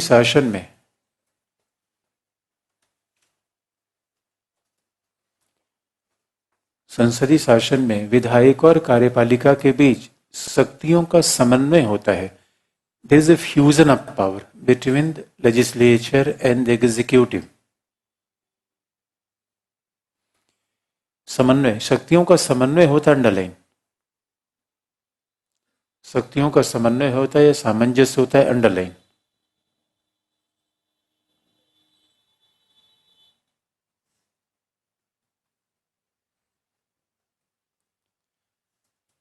अब शक्तियों का समन्वय होता है, सामंजस्य होता है, इसका मतलब है, अब साफ तौर पर देखेंगे, यानी यहां कार्यपालिका विधायिका मिलकर काम करती है।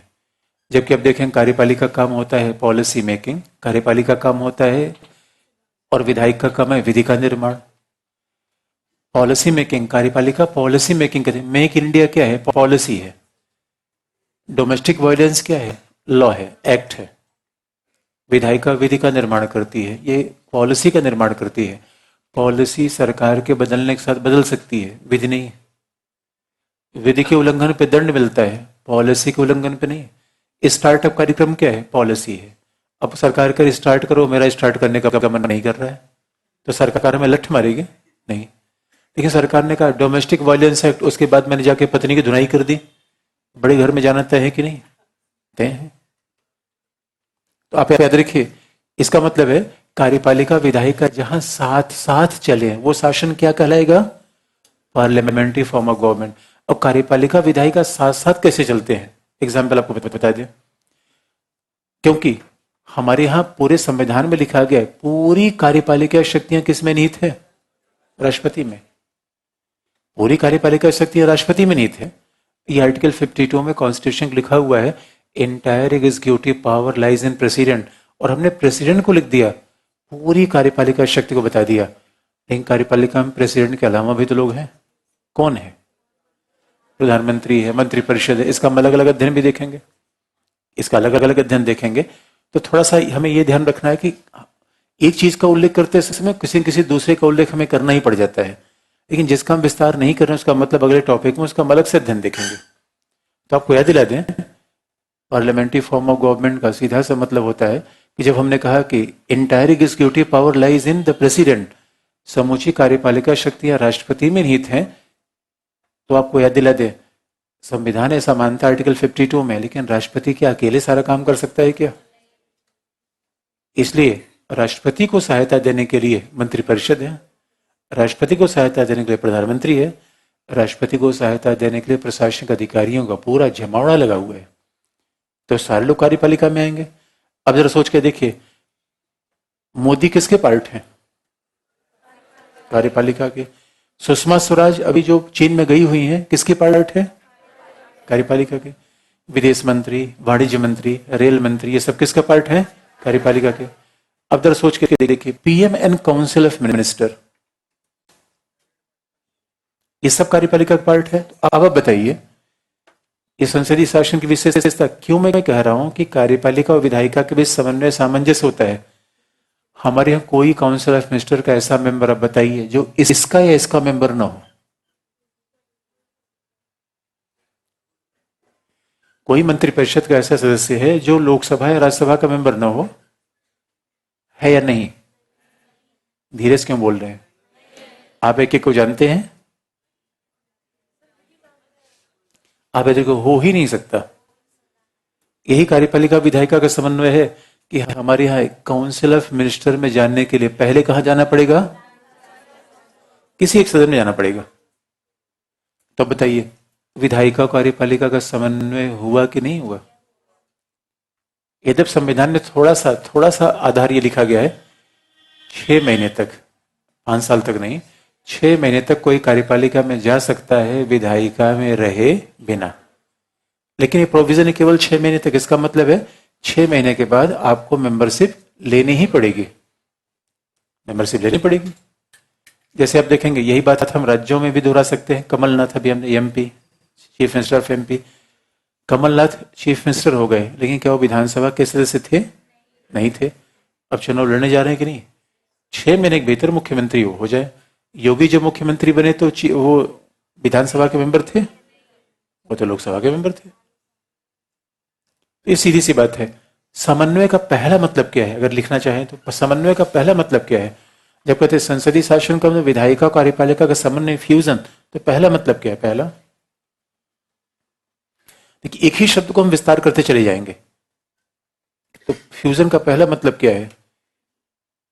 कार्यपालिका या ब्रैकेट में मंत्रिपरिषद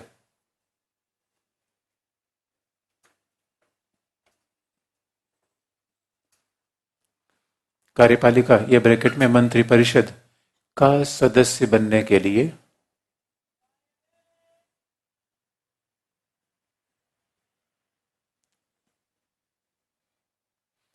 कार्यपालिका या मंत्रिपरिषद के सदस्य बनने के लिए लोकसभा अथवा राज्यसभा ब्रैकेट में विधायिका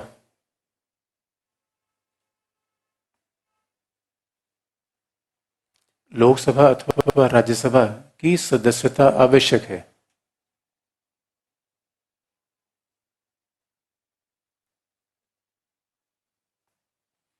लोकसभा अथवा राज्यसभा की सदस्यता आवश्यक है।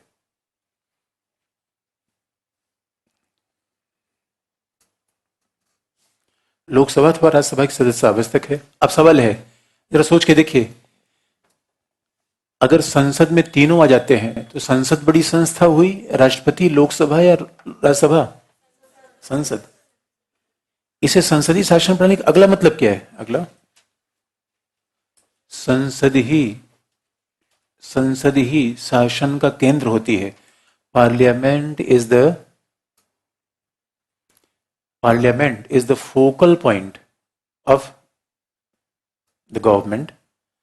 संसदीय ही शासन का केंद्र होती है, क्योंकि संसद से ही लोकसभा, राज्यसभा, संसद से ही लोकसभा, राज्यसभा प्रधानमंत्री, मंत्रिपरिषद ब्रैकेट में कार्यपालिका,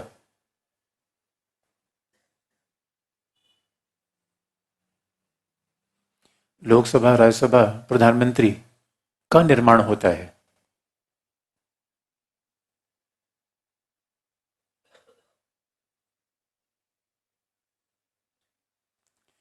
अब कैसे? अब जरा देखिए कैसे निर्माण होता है। अब क्यों संसद शक्ति केंद्र है? अब आपको पता है कि हमारे यहां आने वाले समय में लोकसभा का चुनाव होने वाला है। संसदीय शासन में फिर संसद केंद्र दिखा दें, बहुत इत्मीनान से इसे समझने की आवश्यकता है। ये जब भी आप एनसीईआरटी पढ़ी एक एक शब्द को इत्मीनान से, कैसे क्या होता है। अब आने वाले समय में हमारे यहाँ लोकसभा का चुनाव होने वाला है। अब संसदीय शासन, इसका मतलब है नई संसद गठन होगा। तो हमारे यहाँ कार्यपालिका का निर्वाचन होता है या विधायिका का? बहुत ध्यान से आप देखिएगा, हमारे यहां प्रधानमंत्री और मंत्रिपरिषद का निर्वाचन अलग से नहीं होता। जो ध्यान से देखने की बात है, हमारे यहां निर्वाचन केवल होता है लोकसभा का। और लोकसभा के बहुमत लोग जिसका समर्थन कर देंगे, कौन बन जाएगा? प्रधानमंत्री। और लोकसभा के बहुमत लोग जिसका समर्थन कर देंगे वो प्रधानमंत्री बन जाएगा। तो सवाल यह है, कार्यपालिका द्वितीयक है या प्राथमिक? एग्जीक्यूटिव इज सेकेंडरी और प्राइमरी? प्राइमरी कौन है? संसद। प्राइमरी है पार्लियामेंट। इसलिए संसदीय शासन में फिर केंद्र क्या बन जाता है? अगला पॉइंट, संसदीय शासन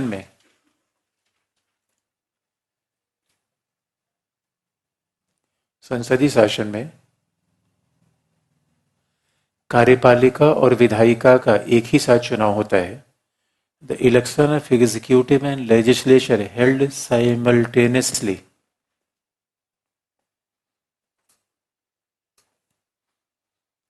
कार्यपालिका और विधायिका का एक ही साथ चुनाव होता है।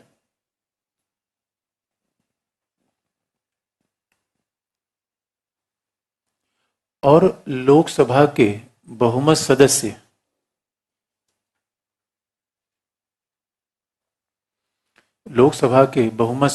जिस व्यक्ति का समर्थन करें,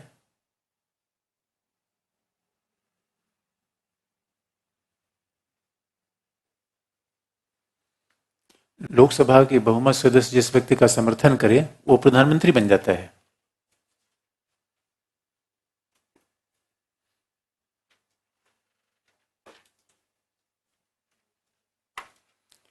लोकसभा के बहुमत सदस्य जिस व्यक्ति का समर्थन करे, यानी any member who is supported by the majority of Lok Sabha becomes PM. लेकिन याद रखिए, मैं सिद्धांत की बात बता रहा हूं, व्यवहार हो सकता है इससे अलग हो जाए। अभी व्यवहार में आऊंगा, जरा सोचिए। पिछली बार नारा क्या दिया गया? अब की बार मोदी सरकार। मतलब ये बताइए, और कहते तो मोदी है तो मुमकिन है, मतलब बाकी लोग हैं तो क्या है? अच्छा, ये बताइए, अब की बार मोदी सरकार, तो पीएम ने सांसदों का चुनाव करवाया, सांसदों ने पीएम का चुनाव करवाया। मतलब अगर पीएम सांसदों का चुनाव करवाता है, यही संसदीय शासन का लक्षण है या नहीं? इसका मतलब व्यवहार अलग हो सकता है। व्यवहार फरमाएंगे। ये जिन्होंने थोड़ा पढ़ा होगा उनके मन बेचैनी से हो गए, यार सर बता रहे हैं कि लोकसभा के लोग चुनते हैं पीएम, हमने तो कुछ और देखा है। एकदम सही देखा है आपने। मैं सिद्धांत की बात कर रहा हूं, व्यवहार में हो सकता है बड़ी इधर उधर चीजें हो जाए। इसलिए संविधान और पॉलिटी में यही तो फर्क है। संविधान जिस मान्यताओं को बताता है, प्रैक्टिस में ऐसा हो रहा हो जरूरी नहीं है। ये पहले हम क्या देखते हैं? सिद्धांत। और सिद्धांत देखेंगे तभी तो व्यवहार को देख पाएंगे। पहले ध्यान से सिद्धांत है, सिद्धांत कैसे चलता है। इसलिए अब सवाल है फिर इस बात से, संसद शक्ति का केंद्र है, कार्यपालिका नहीं। कार्यपालिका नहीं क्योंकि कार्यपालिका संसद का बच्चा है।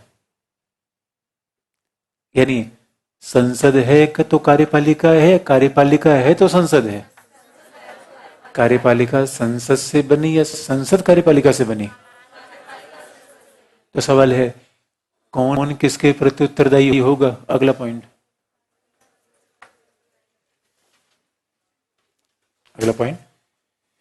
इसीलिए कुछ पूछना है? इसीलिए इसीलिए संसदीय शासन में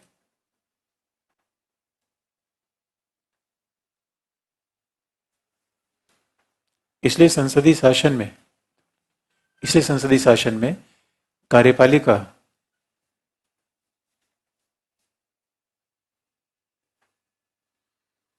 इसलिए संसदीय शासन में कार्यपालिका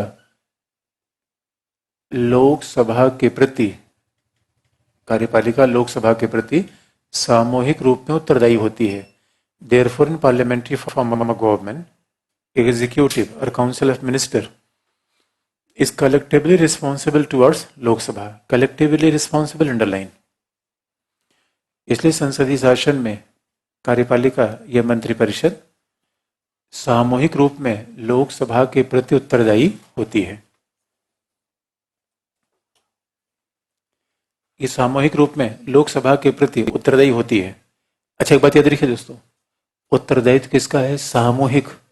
अब आप याद रखिए, मान लीजिए कि हमारे, अच्छा बहुत ध्यान से देखने की बात है, सामूहिक उत्तरदायित्व का मतलब है पुलवामा अटैक के बाद मंत्रिमंडल की बैठक हुई या नहीं हुई, पहला. और उसके बाद पुलवामा, जब हमने पाकिस्तान पे सर्जिकल स्ट्राइक किया, उसके बाद मंत्रिमंडल की बैठक हुई या नहीं हुई? हुई. एक खास बात आप देखेंगे, कभी भी पीएम कोई निर्णय अकेले नहीं ले सकता, हमेशा किसकी बैठक होती है? मंत्री. अब लेकिन जिसके दिमाग में ये सवाल आ रहा है, यार मंत्रिमंडल कभी प्रयोग कर रहे हैं, कभी मंत्रिपरिषद प्रयोग कर रहे हैं, मतलब क्या है? आगे जवाब मिल जाएगा. फिलहाल अभी इंटरचेंजेबल मान के चलिए. तो आप ये देखिए, इसलिए सामूहिक उत्तरदायित्व का मतलब है पाकिस्तान पे सर्जिकल स्ट्राइक का उत्तरदायित्व तो केवल रक्षा मंत्री का है, पीएम का है, पूरे मंत्रिमंडल का है. हमेशा याद रखिए. इसलिए अगर मान लीजिए कोई संसद जवाब मांगे कि हाँ भाई अपने सर्जिकल स्ट्राइक क्यों की, रक्षा मंत्री कहे हमने नहीं कहा था, इसका मतलब है आप बाहर जाइए. याद रखिए, कोई भी काम आप करेंगे, इसलिए सामूहिक उत्तरदायित्व का मतलब है दोस्तों, हम तो डूबेंगे सनम, तुमको भी ले डूबेंगे. इस याद रखिए, कोई भी काम मंत्रिमंडल ने कोई काम किया, उसके प्रति एक व्यक्ति उत्तरदायी होगा, पूरा मंत्रिमंडल उत्तरदायी होगा. कोई भी निर्णय लिया गया, ये मंत्रिमंडल का निर्णय माना जाएगा, एक मंत्री का निर्णय माना जाएगा, मंत्रिमंडल का. अब सवाल है कि अब मान लीजिए कि कोई पाकिस्तान के खिलाफ कोई कार्यवाही की बात है, उसमें तो रक्षा मंत्री, विदेश मंत्री, इनका काम है. उसमें अरुण जेटली क्यों बुलाया जा रहा है? क्योंकि वही मंत्रिमंडल के मेंबर है. अब पीयूष गोयल, अरुण जेटली, इनको बुलाने का क्या काम है? मामला तो रक्षा का है. तो सुषमा स्वराज, निर्मला सीतारमण, इनको बुलाया जाना समझ में आता है. इसलिए यहाँ हर निर्णय समूह में लिया जाता है, समूह में निर्णय लिया जाता है. अब फिर अब व्यवहार पे आ गए. हमने क्या पूछा, हमने क्या कहा? और नोटबंदी तो उसे छोड़िए, वंस अपॉन टाइम, अब मैं आपको याद दिला दोस्तों, वंस अपॉन टाइम में Indira Gandhi was a PM. Indira Gandhi ने जून 1975, और जानते 75 का ईयर क्यों इंपॉर्टेंट है?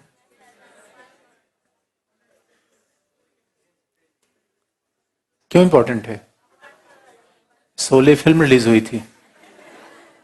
1975 वाज हिस्टोरिकल ईयर. और 12 बजे रात इंदिरा गांधी ने जून 1975 12 बजे रात आपातकाल घोषणा की. और आपातकाल की जैसे घोषणा की, तो यही सवाल फखरुद्दीन अली अहमद ने पूछा था तत्कालीन राष्ट्रपति, जो आप पूछ रहे हैं कि मैडम ये बताओ 12 बजे रात मंत्रिमंडल की बैठक बुलाई थी क्या, अकेले निर्णय किया या मंत्रियों से पूछा? इंदिरा गांधी ने कहा तुम ये सवाल पूछोगे, ये सवाल पूछोगे अहमद साहब?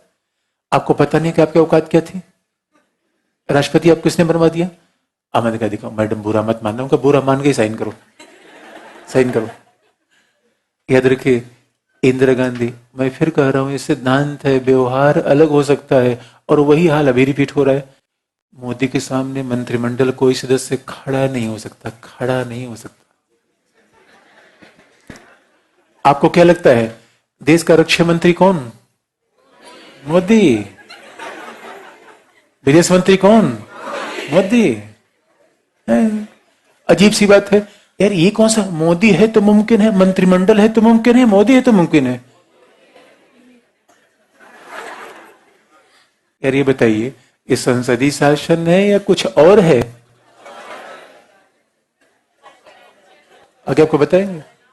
आपने ध्यान दिया होगा, अमेरिका में से ट्रम्प सामने आता है, अमेरिका में शासन वैसा है, हमारे यहाँ ऐसा नहीं है। इन्होंने फिर कहा सिद्धांत अलग हो सकता है, व्यवहार अलग हो सकता है। अब जरा सोच के देखिए, क्यों प्रधानमंत्री की भूमिका पहले आ रही है? ये हमने फ्रांस के साथ राफेल का समझौता डिफेंस मिनिस्टर का दायित्व था या प्रधानमंत्री का दायित्व था? अंतिम तो प्रधानमंत्री ने करवाया। और यहां तक कि मोदी गए हुए थे जापान की यात्रा में, तो जापान के बिजनेसमैन ने कहा कि सर आप तो कहते हैं कि वेलकम इंडिया, सब इंडिया में हम रेड कारपेट वेलकम दे देंगे, अच्छी बात करेंगे, आपके ब्यूरोक्रेट्स बहुत प्रॉब्लम करते हैं। उनका चिंता की बात नहीं, अब आप आओ, आपके लिए हम पीएमओ में स्पेशल सेल बनाएंगे आपके इन्वेस्टमेंट के लिए। सुषमा स्वराज ने बैठी, सर क्या बात कर रहे हो आप, पीएमओ में सेल बनेगा? तो विदेश मंत्रालय क्या करेंगे? चुप सुषमा, चुप हो जा।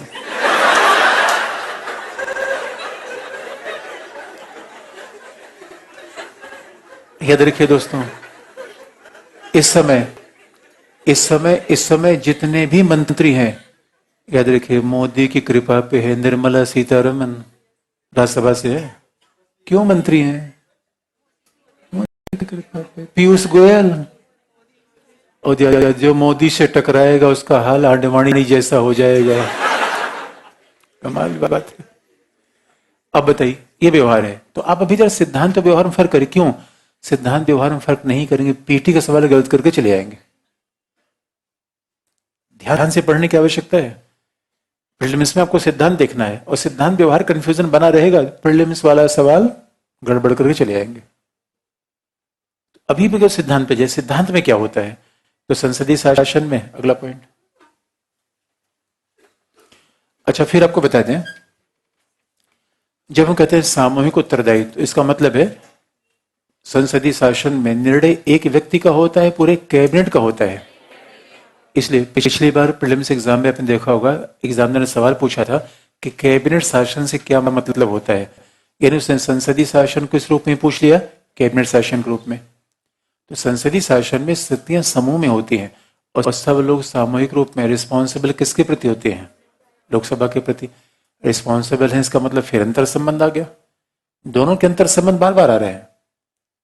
लोकसभा से आप बनेंगे, राज्यसभा से आप बनेंगे, और रिस्पॉन्सिबल किसके प्रति होंगे? लोकसभा से। अब रिस्पॉन्सिबल होने का मतलब क्या है? अगला पॉइंट।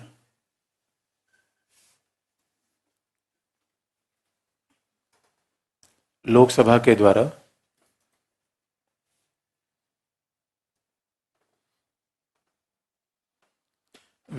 द्वारा मंत्री परिषद के विरुद्ध,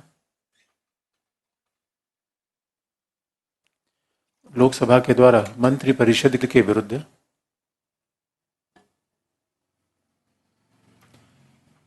कभी भी अविश्वास प्रस्ताव लाया जा सकता है।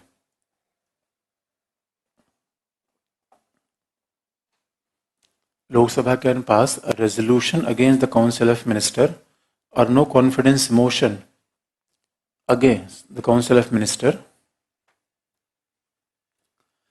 अविश्वास प्रस्ताव अंडरलाइन, मंत्रिपरिषद के विरुद्ध कभी भी अविश्वास प्रस्ताव लाया जा सकता है।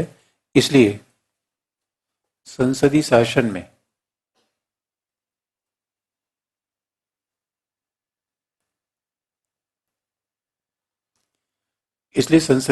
में कार्यपालिका का, या ब्रैकेट में मंत्रिपरिषद,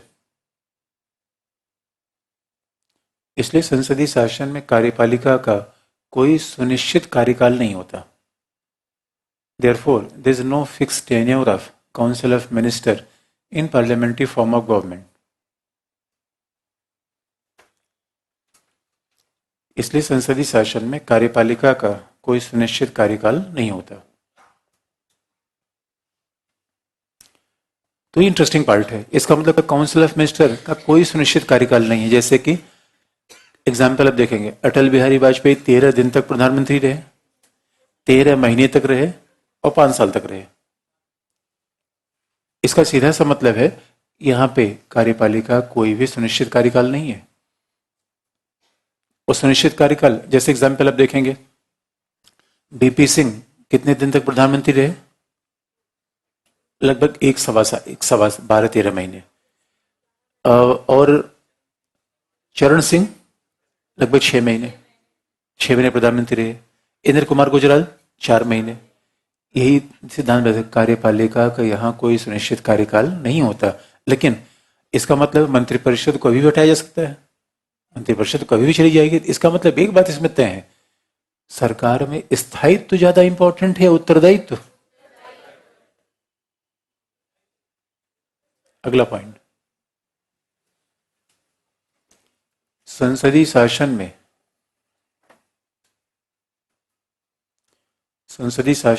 उत्तरदायित्व को सर्वाधिक महत्व दिया जाता है। रिस्पॉन्सिबिलिटी, उत्तरदायित्व underline, responsibility is the key factor in the parliamentary form of government.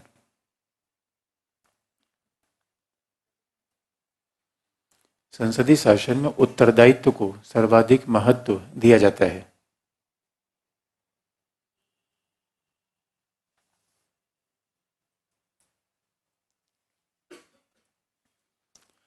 संसदीय शासन में उत्तरदायित्व को सर्वाधिक महत्व दिया जाता है। ये बड़ी इंटरेस्टिंग बात है। इसीलिए सरकार में अस्थायित्व की संभावना होती है। There is a probability of instability in the government.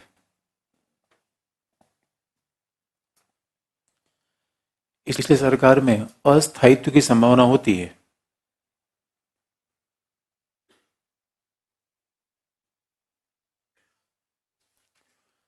सरकार में अस्थायित्व की संभावना होती है। अब चूंकि मंत्रिपरिषद तो कभी भी लाई जा सकती है, कभी भी जा सकती है। यहां तक कि डॉक्टर मनमोहन सिंह प्रधानमंत्री थे, वो बाईपास सर्जरी के लिए एम्स में जा रहे थे। उसी समय विपक्षी दल ने अविश्वास प्रस्ताव लाया। लोगों का यार अभी तो रोक देते, कहना ना मनु भाई घटाओ, अभी हटने चाहिए। इसका मतलब कि हमारे यहाँ कोई भी व्यक्ति मंत्रिपरिषद में तब तक रहेगा जब तक लोकसभा उसका समर्थन करती रहे। अब इसका मतलब है कि मंत्रिपरिषद तो कभी भी हट सकता है। इसका मतलब शासन का मुखिया बार बार खाली हो, ये बिल्कुल अच्छी बात नहीं है। इसलिए संसदीय शासन में एक और भी कार्यपालिका बुलाया गया, राष्ट्रपति। इसलिए आप देखेंगे यहां 2 कार्यपालिका होती है, हाथी का दांत दिखाने का और खाने का और। तो आप याद रखिए, कोविद कौन है? दिखाने वाले दांत। और याद रखिए दोस्तों, आपको भी बचपन में ऐसा ही लगता होगा, हाथी के दांत बाहर हैं तो खाती कैसे है ये? खाने का दांत तो वही नहीं है। आप याद रखिए, इसलिए कोविड का महत्व ज्यादा है या मोदी का? न्यूज में कौन रहता है? कोविद नहीं रहते। और कोविद कौन है? एक्सपायरी डेट के पॉलिटिशियन। और याद रखिए, ये अभी थोड़ी हुआ है। इसलिए जो दिग्गज पॉलिटिशियन है, जो एक्टिव पॉलिटिशियन है, वो रायसीना हिल्स जाना चाहता है, 7 race course road. Raisina hills नहीं जाना चाहता, और मजबूरी मिल जाए तो रायसीना हिल्स जाना चाहता है। इसलिए देखिए, रायसीना हिल्स में जाने वाले सारे पॉलिटिशियन हम उठा के देखे, सब एक्सपायरी डेट के। और एक खास बात है, इसके पहले जब प्रणब मुखर्जी राष्ट्रपति बने थे, तो प्रणब मुखर्जी का सपना दोस्तों कुछ और था, बन नहीं पाया मामला और चले गए उधर। तो उनकी बेटी के इंटरव्यू आ रहा था, तो उनकी बेटी से पूछा गया कि पिता से कोई शिकायत। सामान्यतः बेटियों की शिकायत पिता से कम होती है, मां से ज्यादा होती है। बेटियों को लगाव पिता से ज्यादा होता है, साइकोलॉजिकल है ये। तो जब इंटरव्यू आया तो उसने कहा हाँ हाँ मुझे पिता शिकायत है। तो एंकर चौंक गया, उनका कि शिकायत है क्या? उनका मेरे पिताजी कभी छुट्टी पे नहीं लिवा गए। जब भी हमारी छुट्टी की बात होती थी, इनकी कैबिनेट की आपातकालीन बैठक हो जाती थी, इसलिए कोई हमारा प्लान हमेशा कैंसिल होता था। अब उसके बाद जब राष्ट्रपति बन गए, उसके बाद फिर दोबारा उनसे इंटरव्यू लिया गया कि अब कैसा है। उनका अरे अब तो मौजे मौजा है, अब हमारे पिता के पास कोई काम नहीं बचा, कोई काम नहीं बचा दोस्तों। और सच बात यही है, राष्ट्रपति को इसलिए इतना बड़ा मुगल गार्डन दिया जाता है, आराम से घूमे, वो बोर ना हो, फ्रस्ट्रेट ना हो अदरवाइज। और उसके बाद देखेंगे प्रणब मुखर्जी जैसे प्रेसिडेंट हाउस में कई किताबें लिखी, और क्या काम है वहां? प्रेसिडेंट दोस्तों, अगर हम ज्यादा ही कठोर भाषा का प्रयोग कर दें, कठपुतली कठपुतली, रबर स्टैंप। इधर थोड़े हम आगे आगे विश्लेषण करेंगे। कुछ लोग कहते हैं ना भाई रबर स्टैम्प नहीं है, ऐसा नहीं बात है। लेकिन सच मानिए दोस्तों, एक ऐसा अप्रोच है जो मानता है बिल्कुल रबर स्टैंप ही है। राष्ट्रपति जहां चाहे प्रधानमंत्री जहां कहेगा बैठ जाओ बैठ जाएगा। अब क्यों, मैं क्यों कह रहा हूं, आप याद रखिए हमारे यहां रियल पावर का सेंटर प्राइम मिनिस्टर है। क्यों क्यों?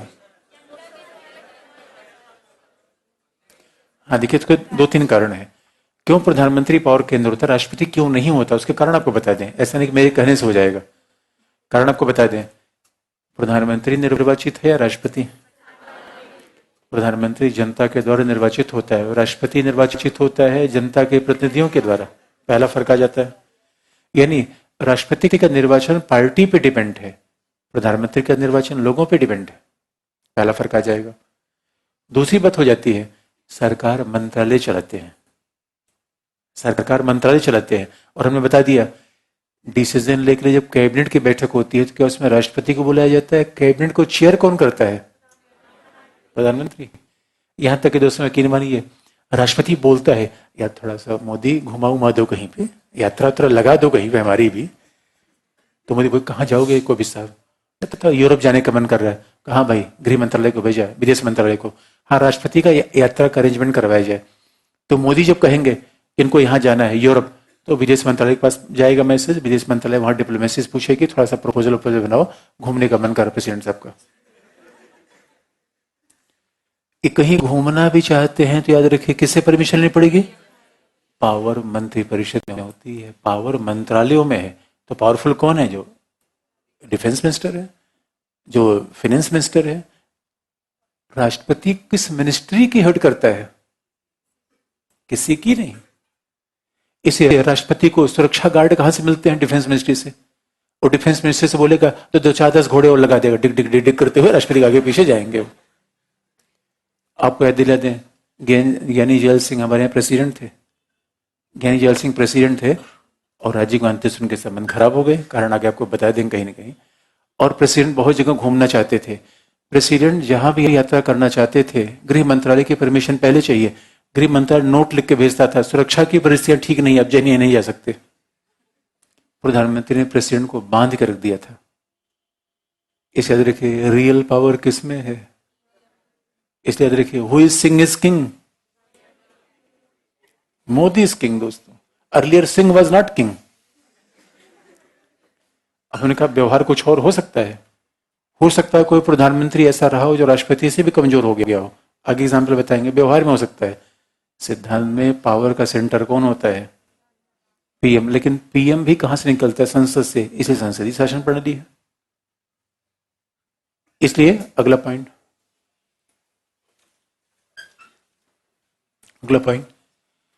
संसदीय शासन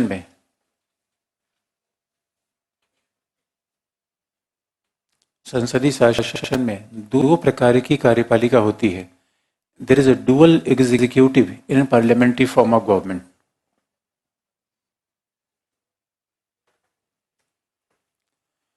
संसदीय शासन में दो प्रकार की कार्यपालिका होती है।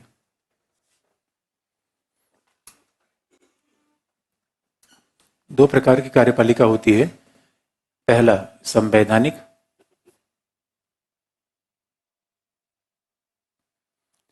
जो राष्ट्रपति है।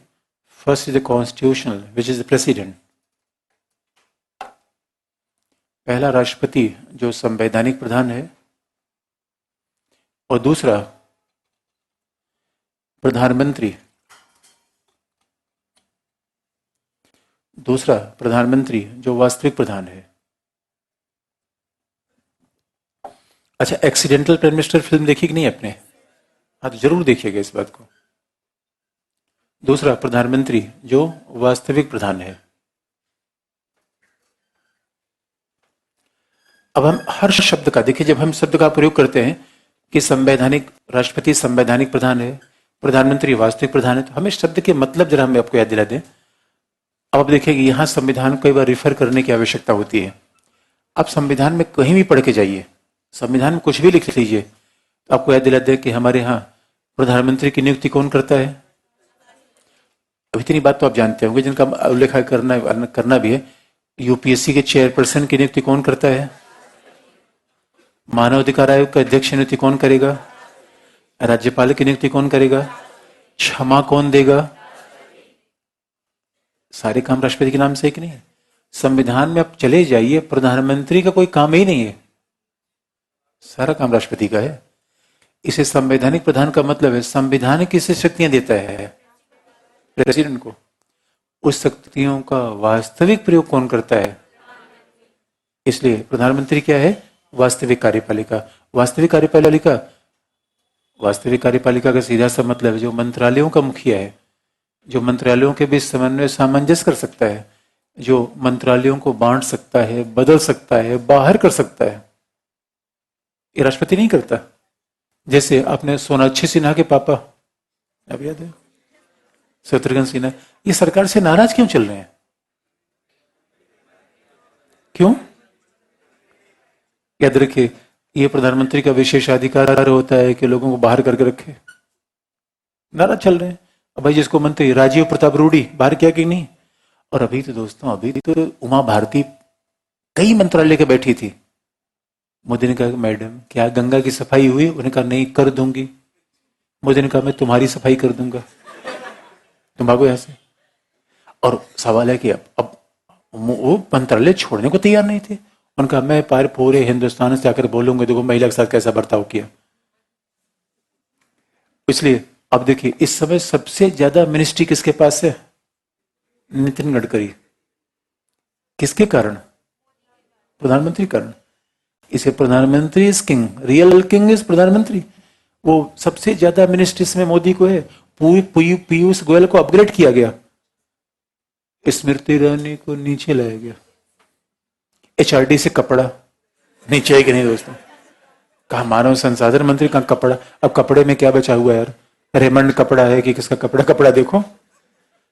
अरे एचआरडी मिनिस्ट्री है तो सारी यूनिवर्सिटीज में आप है, सेंट्रल यूनिवर्सिटी के बुद्धिजीवियों के साथ है। अब कपड़ा बुनकरों के साथ आप बैठ के मजा करो, साड़ी बनवाओ, कपड़ा मिनिस्ट्री लो।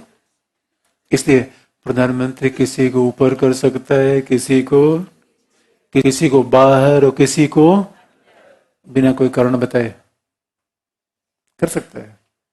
इसलिए संसदीय शासन में सेंटर में तो संसद होगी, सेंटर में संसद होगी, और दो प्रकार के संवैधानिक प्रधान हो जाएंगे। इसलिए आप याद रखिए, हमारे यहां राष्ट्रपति क्यों हमेशा रहता है? अब राष्ट्रपति क्यों बनाएगा? इसका बड़ा विजन है।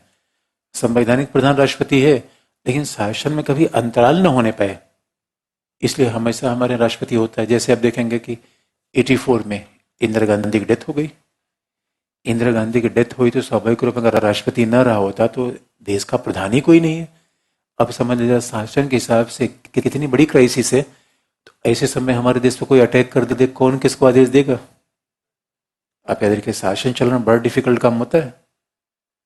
अब कंटिजेंसी आप सोच रहे हैं कि हमारे यहाँ मंत्रिपरिषद नहीं हो गई, क्योंकि प्रधानमंत्री के मरने का मतलब है मंत्रिपरिषद भी गई, मंत्रिपरिषद चली जाएगी। इस वजह से इंदिरा गांधी की जब डेथ हुई, अब आप देखेंगे, इसलिए हमारे राष्ट्रपति है कि प्रधानमंत्री कभी भी जा सकता है। राष्ट्रपति पावर को खाली नहीं होने देगा। जब इंदिरा गांधी की डेथ हुई थी उस समय राष्ट्रपति बाहर थे और राजीव गांधी बाहर थे, प्रणब मुखर्जी, तीन लोग बाहर थे। प्रणब मुखर्जी, राजीव गांधी वेस्ट बंगाल की यात्रा पे थे, राष्ट्रपति विदेश यात्रा पे थे, पश्चिम एशिया। जैसे फोन आया, इंदिरा गांधी को 2500 गोलियां लगी थी, ऑन स्पॉट वो डेड थी। डेथ अनाउंस नहीं किया गया, 6 घंटे रोका गया। सिंहासन खाली नहीं होना चाहिए। 6 घंटे उनकी डेथ अनाउंसमेंट को रोका गया। और जब प्रधानमंत्री राष्ट्रपति आ गए और तय हो गया कि अगला प्रधानमंत्री किसे बनाया जाएगा, कांग्रेस दल की बैठक हुई तुरंत और नाम बढ़ा दिया गया राजीव गांधी का।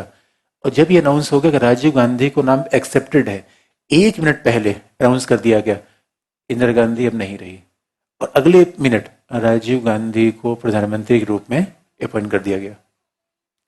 प्रेसिडेंट का होना जरूरी है या नहीं है? है। तो प्रेसिडेंट क्या करता है? अंतराल नहीं होने देता। इसे संसदीय शासन में अब आप देखेंगे संसद।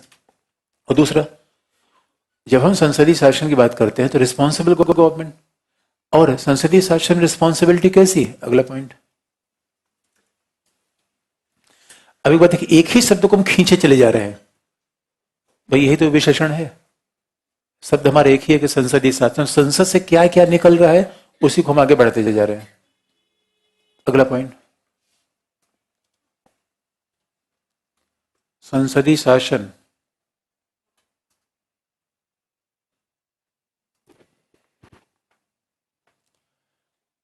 प्रतिदिन के उत्तरदायित्व पर आधारित शासन है। संसदीय शासन प्रतिदिन के उत्तरदायित्व पर आधारित शासन है। प्रतिदिन का उत्तरदायित्व underline. It is government based on the responsibility of every day.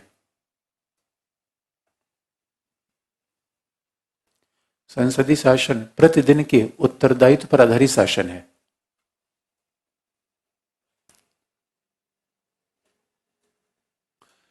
जिसके माध्यम से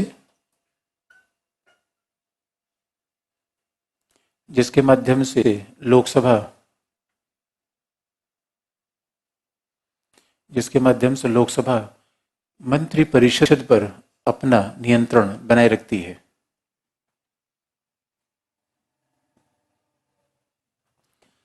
प्रतिदिन के उत्तरदायित्व पर आधारित शासन, इसके माध्यम से लोकसभा मंत्री परिषद पर अपना नियंत्रण बनाए रखती है।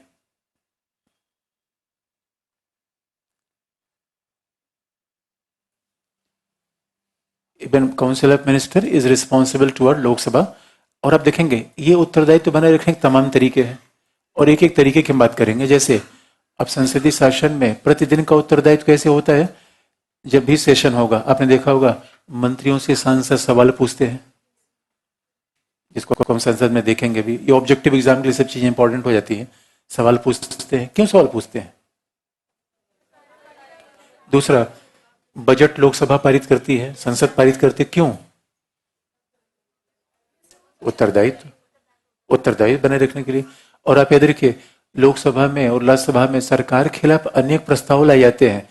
ध्यानाकर्षण प्रस्ताव, स्थगन प्रस्ताव, calling attention motion, adjournment motion और निंदा प्रस्ताव, सेंश्योर मोशन। ये क्यों?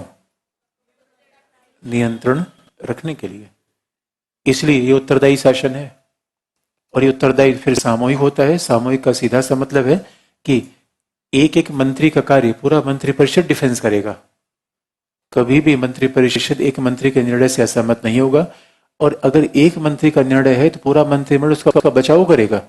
अब मान लीजिए अरुण जेटली संसद में बजट पारित कराने आए और लोकसभा ने उस बजट को अस्वीकार कर दिया।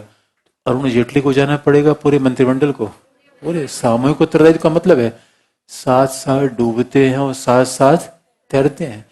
Collectively they swim, collectively they sink. यहां डूबने का मतलब साथ साथ जाएंगे, तैरने का मतलब साथ साथ निर्णय करेंगे। अगर उनको सत्ता से हटाया जाएगा तो एक ही साथ जाना पड़ेगा, और सत्ता में रहेंगे तो एक ही साथ रहना पड़ेगा। इसलिए संसदीय शासन नित्य प्रतिदिन के उत्तरदायित्व पे अपनाया गया। अगली बात,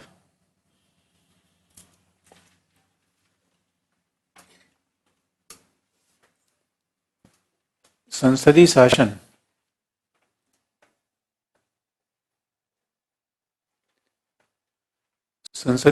में संसद का केंद्रीय महत्व है। Parliament is occupying the central role in the parliamentary form of government.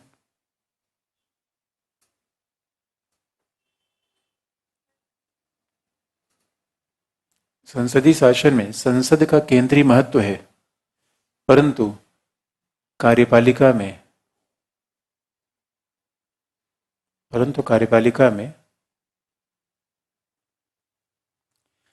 प्रधानमंत्री की भूमिका प्राथमिक होती है।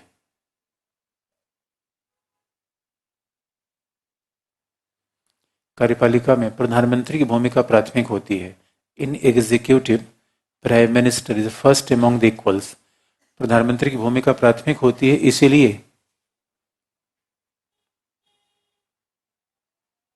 इसलिए प्रधानमंत्री के संबंध में यह कहा जाता है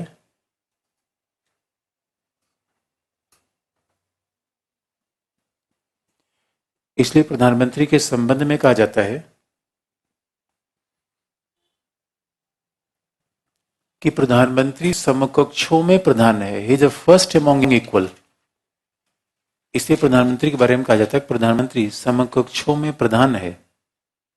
he is first among equal. अब देखिए, इसको शब्द को ध्यान समझने की आवश्यकता है। ये फर्स्ट एमंग इक्वल्स किसके बराबर और किसके समकक्ष? समकक्षों प्रधान। तो सवाल है किसके समकक्ष? मंत्रियों के समकक्ष। किससे प्रधान? मंत्रियों से प्रधान। ये बात अजीब सी लग रही है कि भाई मंत्रियों के समकक्ष भी है, मंत्रियों के प्रधान भी है। तो मंत्रियों के समकक्ष इसलिए है, आप इधर याद रखिए, इस समय जितना मिनिस्ट्री नितिन गडकरी के पास है उतना पीएम के पास नहीं है। पीएम, और हमारे यहाँ परंपरा है, इंग्लैंड में जहां से हमने संसदीय शासन लिया, इंग्लैंड में तो पीएम कोई मिनिस्ट्री रखता ही नहीं। जैसे दिल्ली में केजरीवाल के पास कोई मिनिस्ट्री नहीं है। क्यों? क्योंकि सभी मिनिस्ट्री है। भाई कोई मिनिस्ट्री न लेने का मूल कारण क्या है? कि प्रधानमंत्री सभी मिनिस्ट्री को निर्देश देगा, सभी के बीच समन्वय करेगा, सभी का सामंजस्य करेगा। तो हमारे यहाँ जितने मंत्री हैं वो एक मंत्रालय के मुखिया हैं। अच्छा, हमारी परंपरा ब्रिटेन से थोड़ी अलग है। हमारे यहाँ कार्मिक मंत्रालय का मुखिया हमेशा प्रधानमंत्री होता है। कार्मिक मंत्रालय का मुखिया होता है, यानी जिसके अंतर्गत आईएएस अधिकारी आते हैं, उसका हेड स्वयं पीएम है।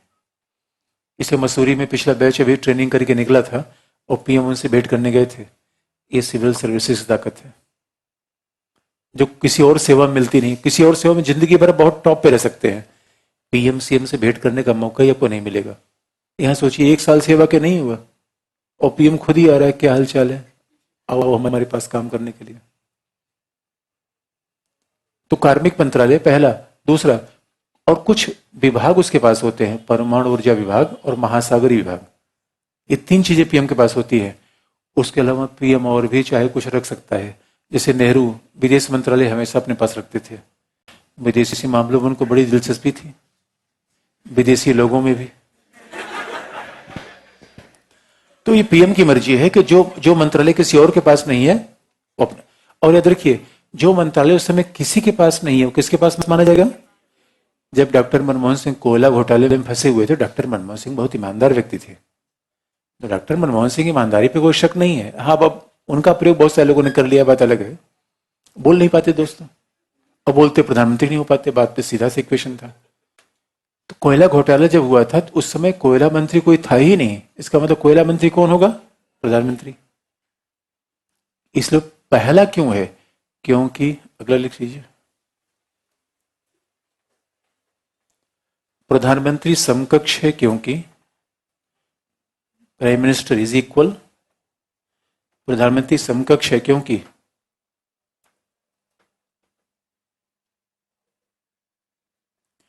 अन्य मंत्रियों की भांति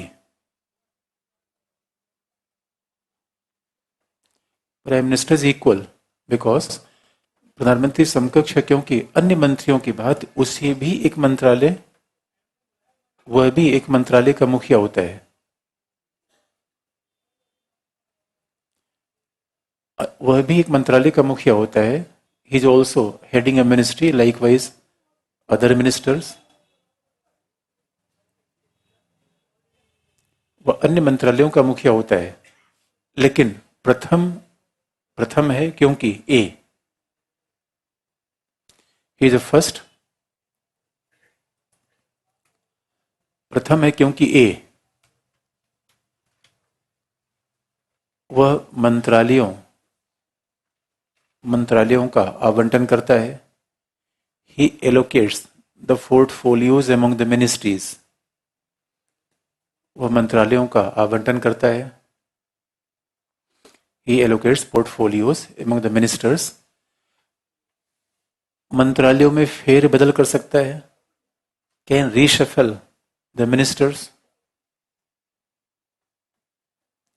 मंत्रालयों में फेर बदल कर सकता है।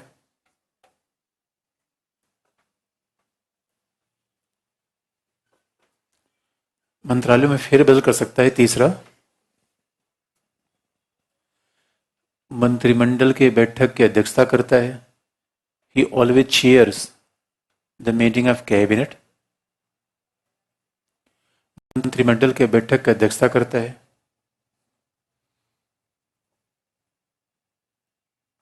अगला, मंत्रिमंडल के किसी सदस्य की मृत्यु के बाद मंत्रिमंडल के किसी सदस्य की मृत्यु के बाद समूचे मंत्रिमंडल का विघटन हो जाएगा। सॉरी, मंत्रिमंडल किसी सदस्य की मृत्यु के बाद मंत्रिमंडल पर कोई फर्क नहीं पड़ेगा। In case of death of any minister, cabinet will remain there. मंत्रिमंडल किसी सदस्य की मृत्यु के बाद मंत्रिमंडल बना रहेगा, परंतु प्रधानमंत्री की मृत्यु के बाद मंत्रिमंडल विघटित हो जाएगा। But in case of death of PM, the cabinet will dissolve automatically. प्रधानमंत्री की मृत्यु के बाद कैबिनेट विघटित हो जाएगा।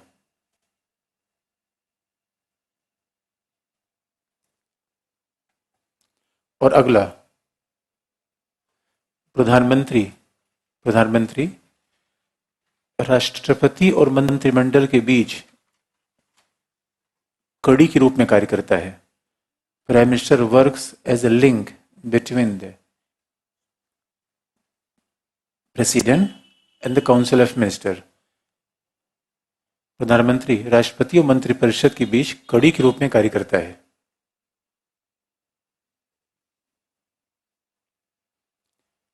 राष्ट्रपति के बीच कड़ी के रूप में कार्य करता है। लेकिन अगर आपसे फैक्चुअल सवाल आपसे पूछे कि मान लीजिए कि अगर प्रधानमंत्री नहीं है तो मंत्रिपरिषद को चेयर कौन करेगा, मंत्रिमंडल के बैठक की अध्यक्षता कौन करेगा? अगर प्रधानमंत्री अनुपस्थित है, विदेश यात्रा पे है, बीमार है, तो मंत्रिमंडल की अध्यक्षता वो करेगा जिसको खुद प्रधानमंत्री बोले, वो चेयर करेगा। ऐसी परंपरा है। अब देखेंगे संसदीय शासन की इस मान्यता को जरा भी अध्यक्ष से कंपेयर करेंगे, तब बात और आगे बढ़ेगी। बाकी कल